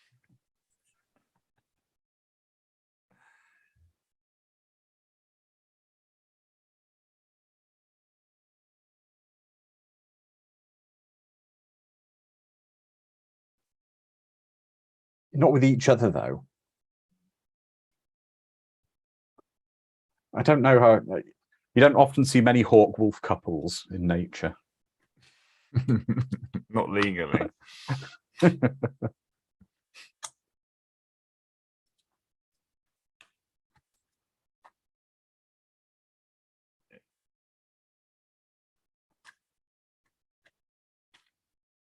don't know how I'm supposed to be feeling about this hawk.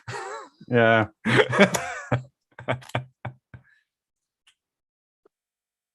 And I don't know how he should be feeling about the hawk. He should be, you know what I mean? I'd feel a bit weird about it. It's just as a hawk, yeah, I like you as a friend. Mm. I've got no romantic feelings for you.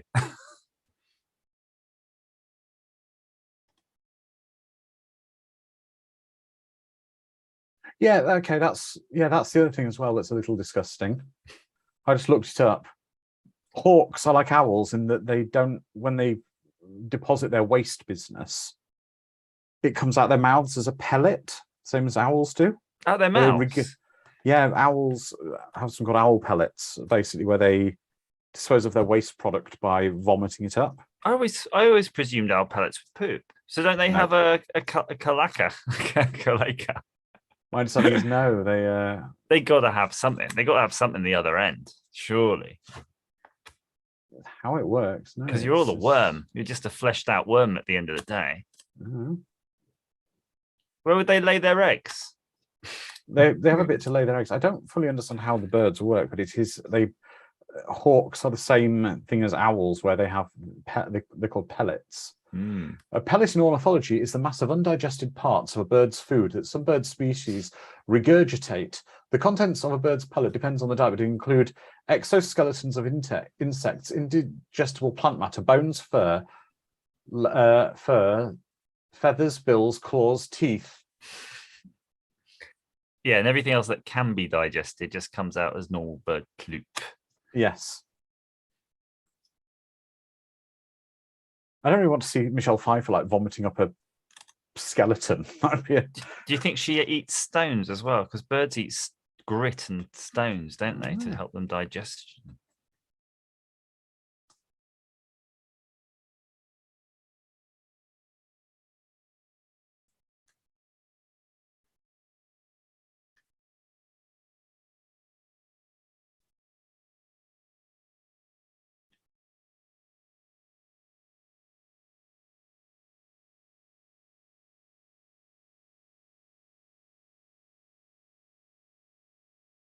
We can. Maybe she doesn't want to break the curse. Yeah. Because you get to fly.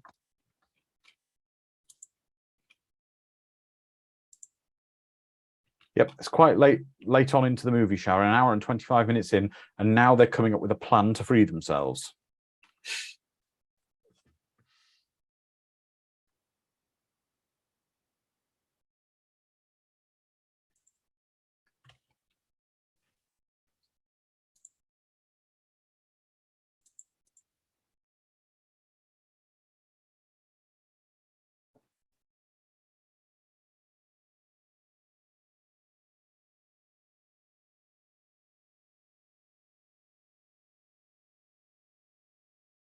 They must be traveling quite a bit of distance. They're constantly going from summer's days to snow, aren't they? Really quickly.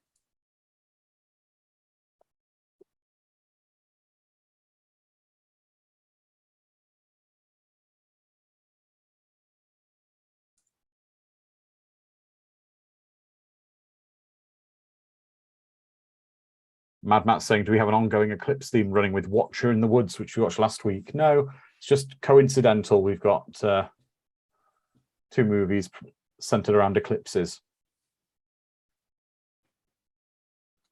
I think now, in lieu of my cinema salad, I have to have a little nibble of my pickled egg. Yeah. Oh, here comes the wolf.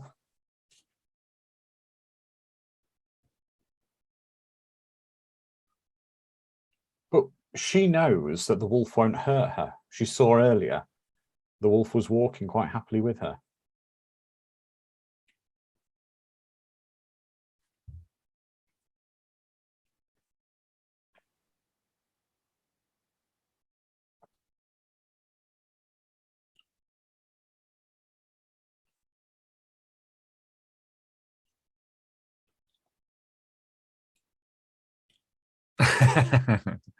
Quick, climb up the polystyrene. Ice wolf. As a kid, that was one of those things that we grew up feared of, falling under the ice. You don't want to be the boy under the ice. I was never allowed out on a frozen pond. My mother would never have allowed it. We didn't have many in London. No.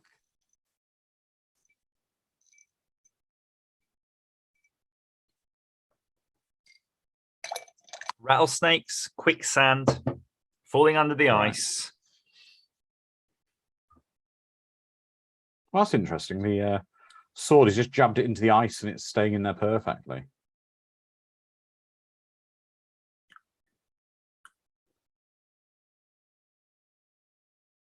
What's her name though? Haribo. It's not like a proper name. It's just like a made up name. It's not Isabel, it's not Haribo, but it's just halfway between the two. I do feel sorry for that poor dog or wolf. I'm assuming that's probably some kind of dog for safety reasons. And And it's in a wolf hot tub. It's in a hot tub. It's fine. Now put your foot on Matthew Broderick's head. Yeah, they don't care about him. Just like that. No, it's all right. I reckon, though, knowing dogs, they'd have been out of that so quickly compared to a human. Yeah.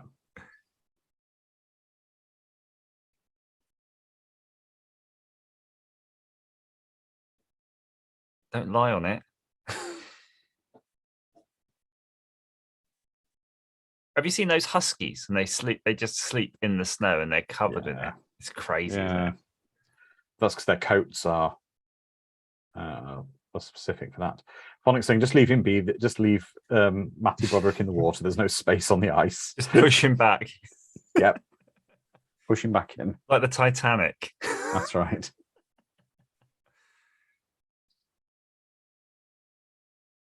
Now we see.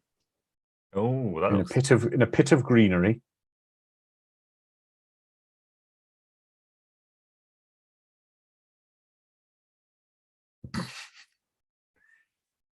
I think you could have come up with a competition, Andrew, where people would have to come up with the answer, which is the best way they'd like to see Matthew Broderick expire in this movie. But well, let's go with that. Anyone watching that in the universe of this movie, how would you like to see Matthew Broderick? I mean, this is quite a nice scene whereby they are together as the curses kind of switch, so they briefly see each other.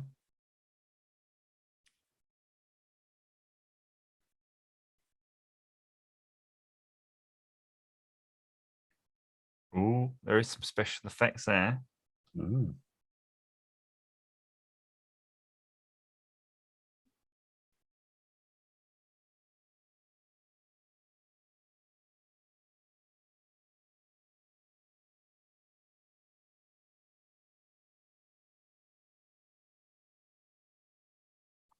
Again, beautiful cinematography of these sunrises and sunsets we're seeing in this film. It's a bit like a kind of Japanese anime, isn't it? Yeah. It's just spending 10 minutes showing you the shadows. There's a lot of nasty things for people with Matthew Broderick in this film. There's people saying they want to see him boiled in oil, pushed off a cliff with a dragon.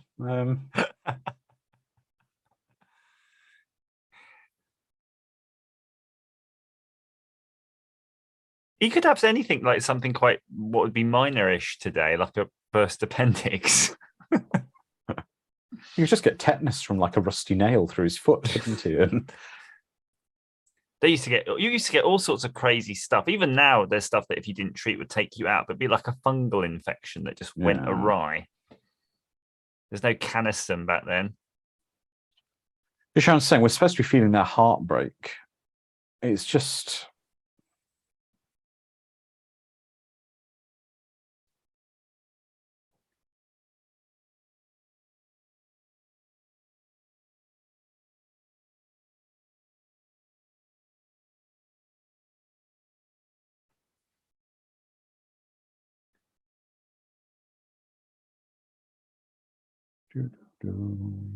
So Andrew, if you think a lot of I don't know the demographics of the audience, but if they're similar age to us, right? We're kind of life weary by now, and I see these things. I go, oh, I imagine like once this movie's over, they'll be together, and then I'll be like, well, will it be after a few years? There'll be all that nagging, and you're better as a bird. Yeah, you're better as a wolf. Clean up your bloody sword. At least the wolf didn't leave the toilet seat up. Yeah, because that's how it will always go, right? Yeah.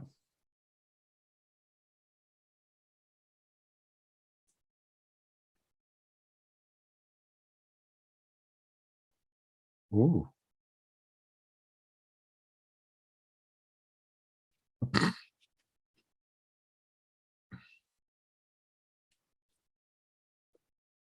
Beautiful scenery, though. Yeah. They should have put that on the posters.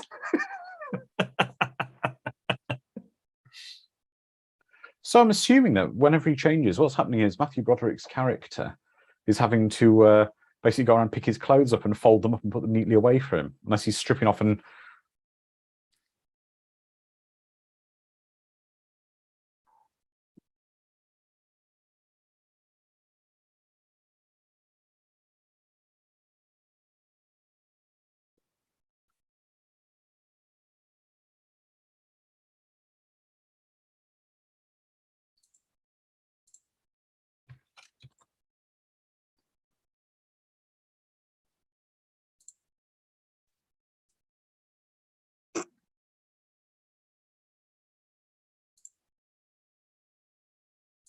Ooh,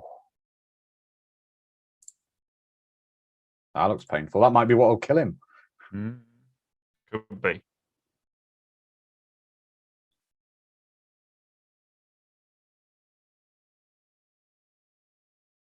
They're saying that Immortal is saying, imagine their horrible wolf bird mutant children. Well, you always have to have the body of something and the head of something else, right? So that'd be the worst one if it's the head of a hawk and the body of a wolf. Actually, that's kind of quite cool, actually. Yeah, you're right. It's more practical than the head of a wolf and the body of a bird. It would just be like, I can't move. Yeah.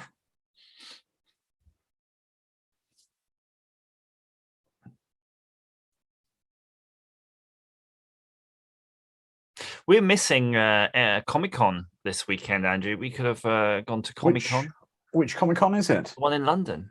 Oh. Will be at next, so. May have to go another time. Maybe go to the Wales Comic-Con later this year. It'll give us time to prepare our cosplay. Yeah. We could go themed to this movie. We could. Would you like to be the wolf or the hawk? Yeah, I don't know how that cosplay would play out. You'd need 4 of you to do it properly.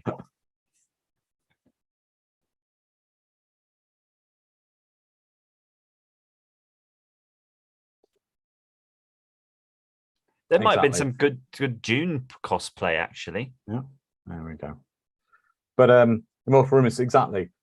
Matthew Broderick has basically been reduced in this movie to be Rutger Hauer's valet for the film.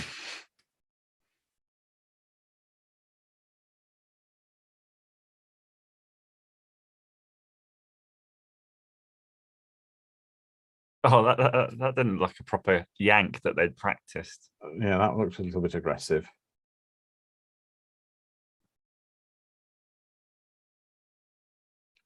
Lizardman says less than 35 minutes to go. Exactly, a lot less.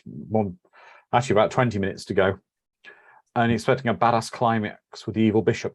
I'd have liked to have seen some more stuff with the bishop and them interacting in the past or something. Yeah, he's not been in it much at all. No.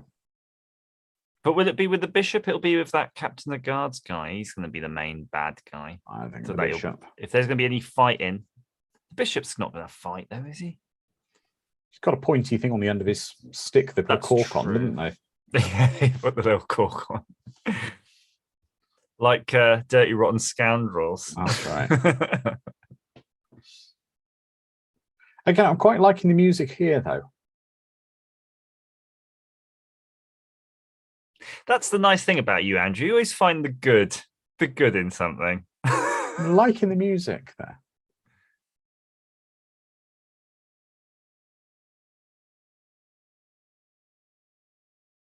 You need a bit of Toto. Yeah. Would you ever like to have a cane or a stick of some description? I'd like a stick that it have something on top though, like something made of resin, like a skull with glowing eyes. Yeah, if you're gonna.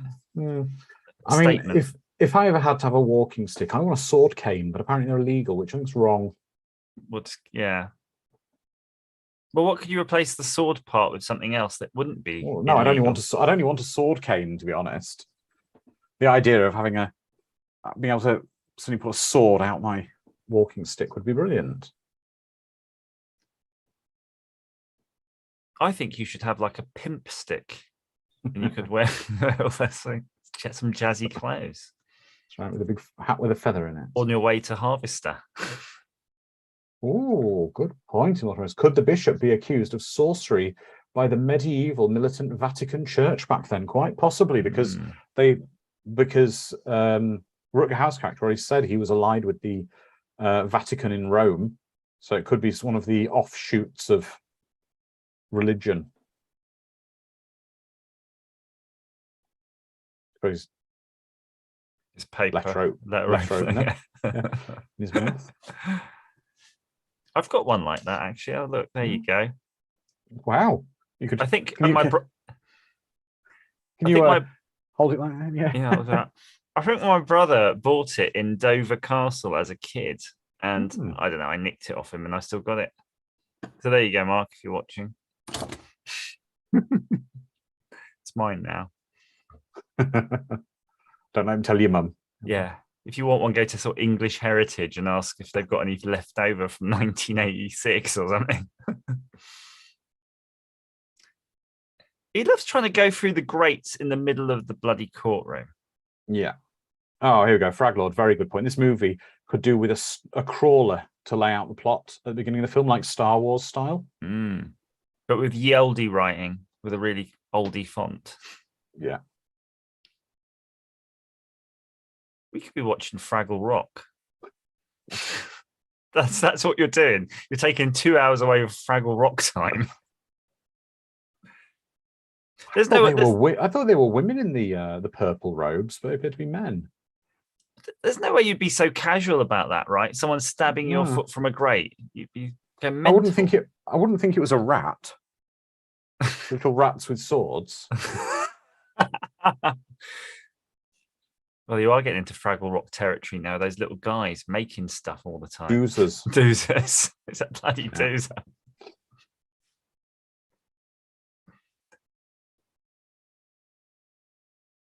Yes, exactly. If I were there, I would find it hard to miss the hobo coming out the drain. Be totally okay with it. They're more scared of making a noise and pissing off the bishop than reporting it.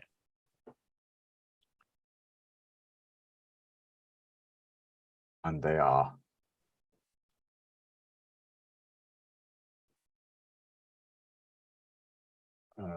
What's going on here?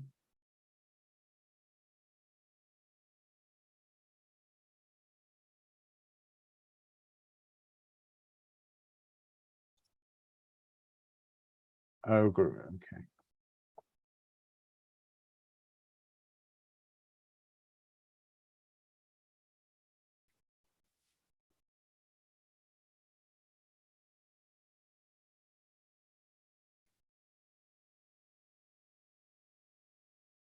So you've got a little hood for her, if you notice there.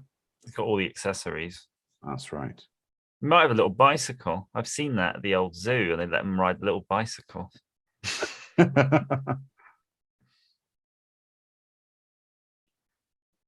of knife holding and like knife pointing. I mean, I don't want anyone. He's meant to be friends, isn't he? Why is he pointing a knife at him? If I did that to you, Andrew, you'd be freaking out. I wouldn't be happy if you were pointing a knife at me like that. 2 inches from sure. your face, like that. You know, I want you to go to the shops and get me some iron brew. Be like, okay, you don't need to have the knife. Exactly. That wouldn't go down well in the UK because you don't like knife crime here. Again, this sequence just feels a bit overlong. There we go. Now we're seeing something. I see. She says it's the monk's bathrobe he's wearing. It's very thin, isn't it? Mm. It's kind of like it looks like a free robe that they'd give you for like a massage when you went on a holiday to Thailand hotel or something. And it's like, here's a crap robe for you.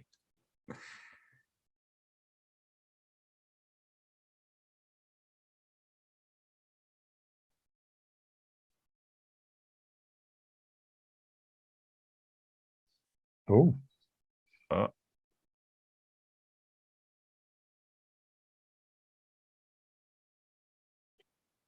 Oh, they don't want to mess with him at all then. No. Nope. He must have been badass. They respect the captain. How is he still the captain? He's not now, but he's going to be again. Yeah, but they called him captain. They're wrong. I think they just like him enough that they respect that he will. Oh, because that's why that bloke at the beginning got killed, didn't he? Because he was like, all right, mate, how's it going? You know, I'm running around being a wolf.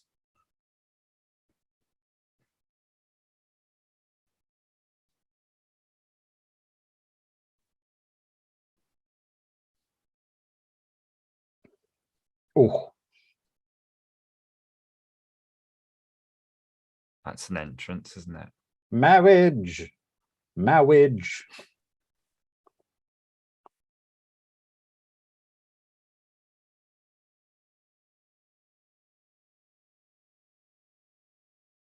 Yes, it is a cool helmet he's wearing. And he's taught his horse to walk in the least efficient way possible. No, that way of the horse walking, it's like a parade way. Mm. I've seen them do it on type of canter, I believe. Like the end of Django Unchained. Hmm.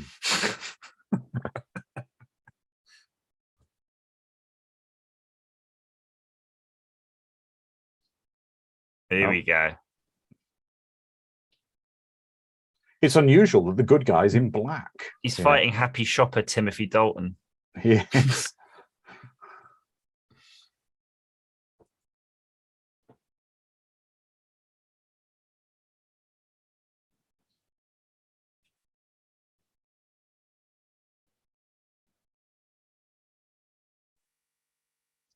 This does seem like a really impractical way to fight each other, though.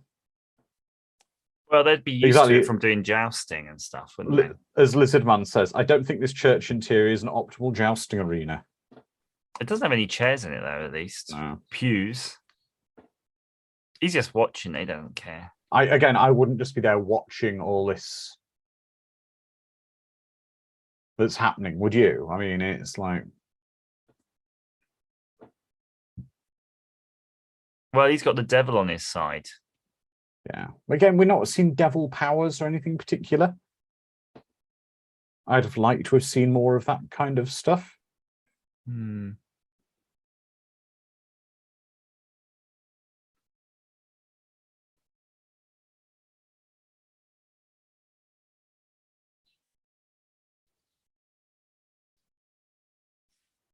You shouldn't let him get back up on their horse, really. You should trample the heck out of him. I would. They're trained to trample.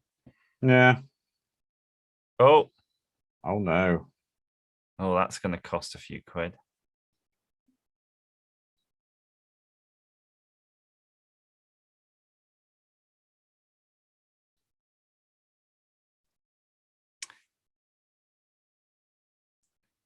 There we go. You know, it was a good fantasy movie. Mm-hmm. Any of the like Sinbad, Clash of the Titans. Oh yeah, anything like that with the stop motion. Yeah, what's his name? Ray Harryhausen. Yeah, exactly. Mad Max saying better in Flash Gordon. I quite like that battle in Flash Gordon on the revolving plate with the spikes. Yeah, exactly. Uh-oh. Oh no. Oh no. Well, actually, to be honest, it'd be better as a wolf almost to go for the jugular. I don't know. Is it this the day with no night or the night with no day? Oh, it's the eclipse. Yeah, I don't know. Couldn't even work out what would happen on the eclipse. No, I don't know what will happen. Do they both just night without day? So what does the eclipse do? Or they both become animals, or they both become human at the same time? Some sort of homunculi.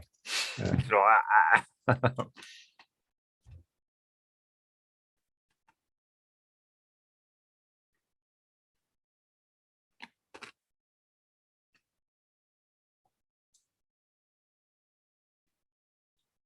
Or just stab him, be done with it. Yeah. He should grab that thing they have, which is like a big ball full of incense, and smack him with it. I think that actually is called a mace. What, that incense thing? I think they're called maces, yeah. I can't remember what they say. It was all Latin. Bit of sandalwood.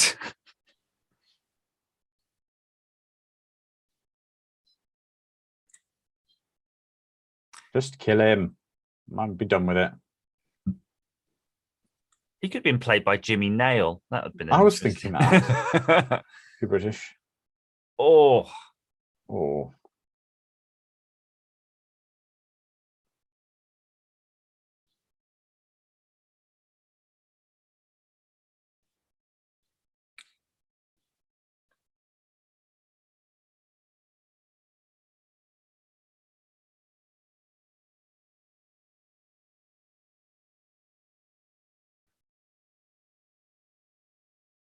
Why is he all so zoned out? Has he been doing some meth? No, it's a bit drunk, I guess.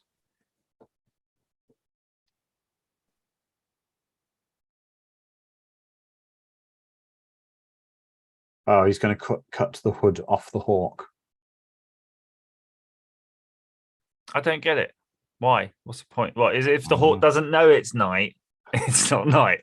I don't know. That would have been really easy then. They could have just done that the whole time. Yeah. Some really thick sunglasses to get around the curse.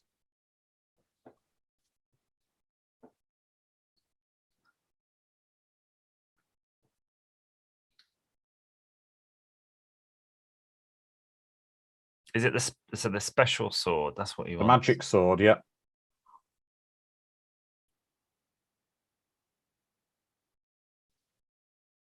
He's not even noticed. Yeah, just chuck it like miles away.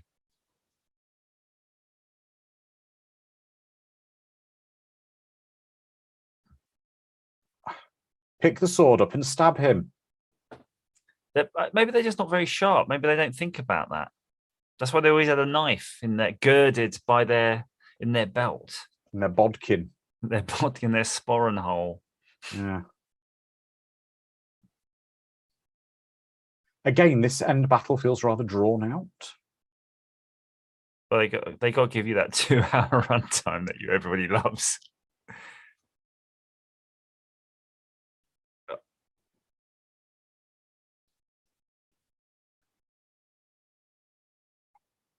Oh, and now he falls on his own sword, eh?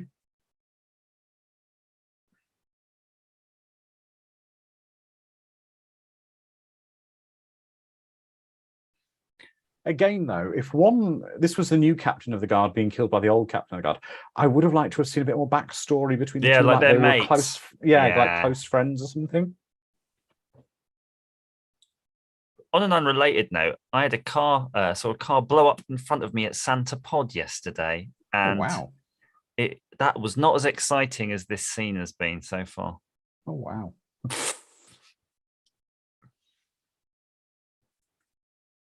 We'll have to do some Top Fuel next time, Andrew, as well. Lord Promise is saying this felt like quite a realistic medieval fight. I'm sure it's quite realistic, but then realism isn't maybe what you always want. But do you think it's real? I think it would have lasted like a minute. I don't think it would last as long as it. You'd be so tired. Would have done. Yeah. You did a bit of fighting when you were young. It was literally after about 10, 20 seconds, you're getting tired.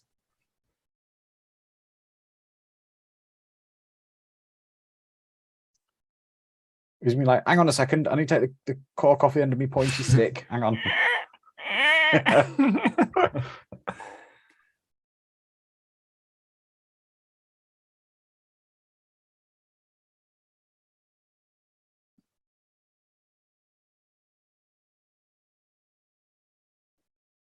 She's messing it up. He could have just chopped him up and then gone round. Yeah.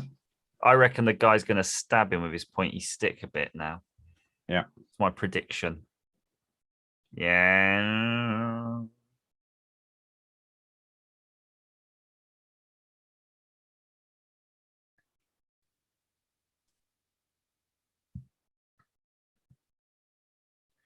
To be fair, they both fancy her, right? Yes. She's probably one of the few women there that isn't covered in bloody cow dung and stinks. That's right. They'd have all stank.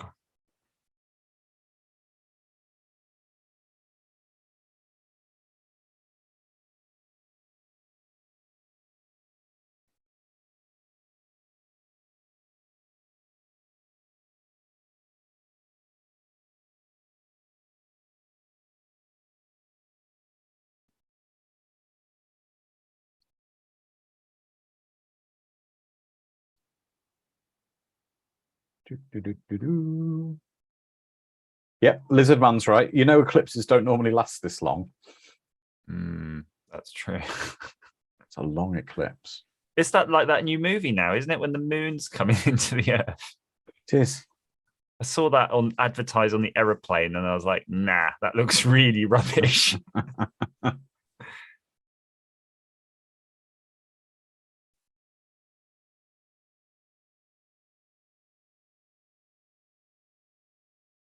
I think I would summarize the problems with this film so far as pacing problems.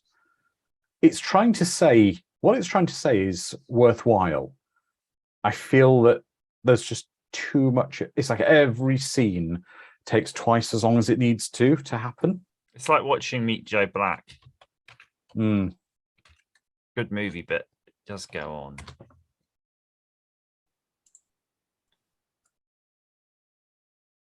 What year was this?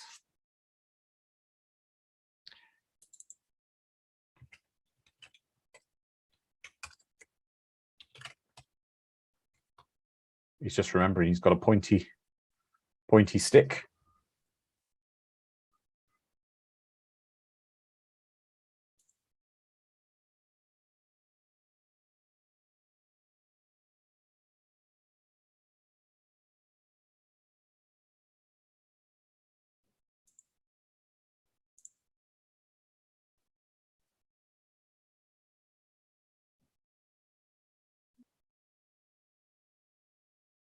Nice. Oh, her leather. Yeah, it's a hat, not a pellet. Yeah.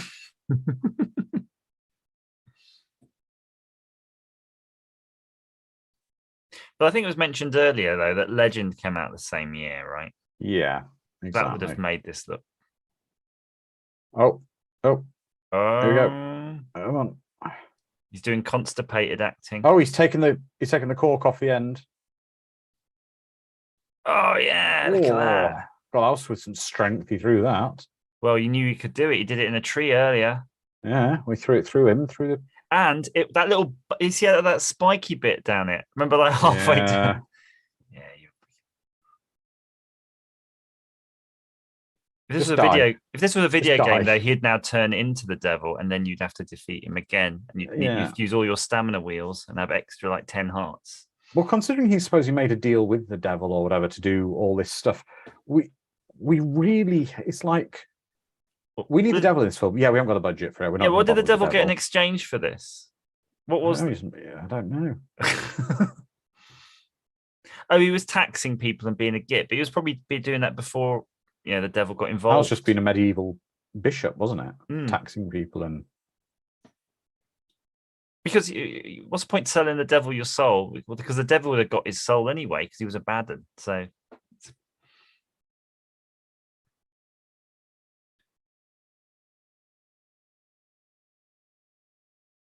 Yeah, oh my God, we're finally there at the end of the film. And nobody else gives a crap. They're just standing around. No more guards, anybody. They're just like, they're okay with it. You're sweating a lot.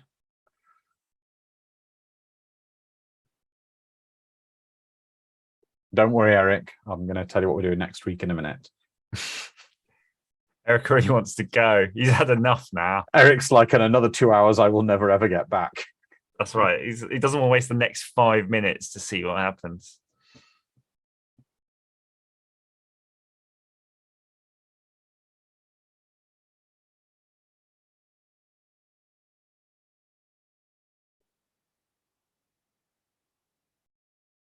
I want the film now to end with a high five and an 80s kind of rock solo, like the end of Tango and Cash.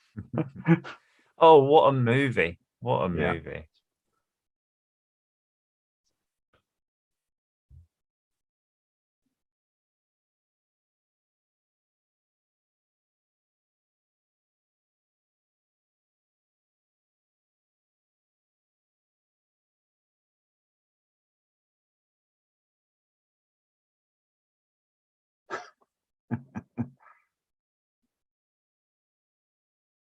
You got to kiss off both of them, something.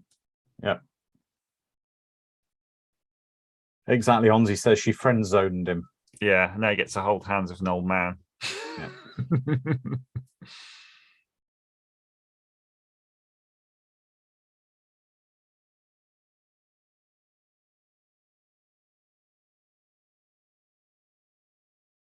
Yeah, all those monks in the blue robes are wandering around like, what the hell's going on?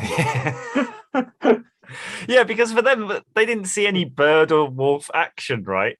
It's going to be just really awkward for them. It's just people coming in and like this bit must be really like, whoa.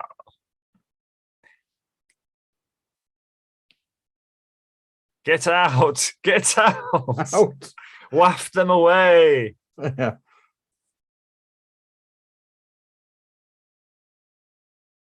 Now we got a really slow version of the end theme. I've never wanted to pick my wife up and just run around like that. No. Even at the beginning when we fancied each other still. Well, everybody, we've made it. We've made it to the end of Ladyhawke. I want to thank our friend Dr. Andrew Armstrong for joining us today. As much as we took the mickey out of it, it had some reasonable stuff in it.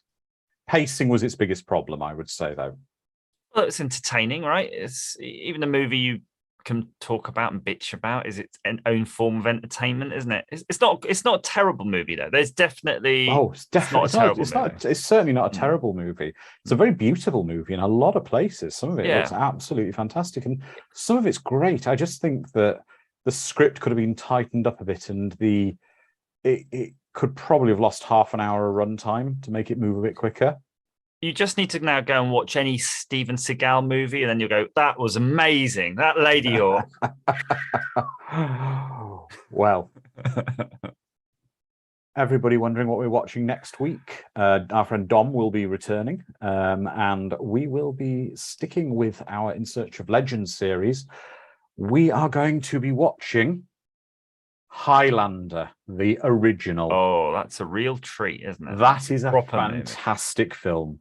So we're going to have some of the best sword sorcery movies ever made. Yes, I can see the chat's excited for Highlander. Nothing better than Highlander. It's going to be an amazing time. But I will hand over to our good friend Dr. A at the moment to summarize this film. To summarize this film? No, we all watched it. I don't think we need to relive that, but yeah, I think I would have liked a few more magical effects. I think that would have actually really elevated it, and it would have made those long scenes seem a little bit less tedious. But no, it's good. I will be subjecting my family to it at some point. Exactly. However, I don't think your young sons will be wanting to play a game where one of them turns into a hawk and the other into a wolf by night and day. No, and then sort of snog each other, hopefully. Hopefully not. Anyway, with that terrifying thought, everyone stay safe, look after each other, and we'll see you in 7 days' time for Highlander. So, bye-bye. Bye-bye.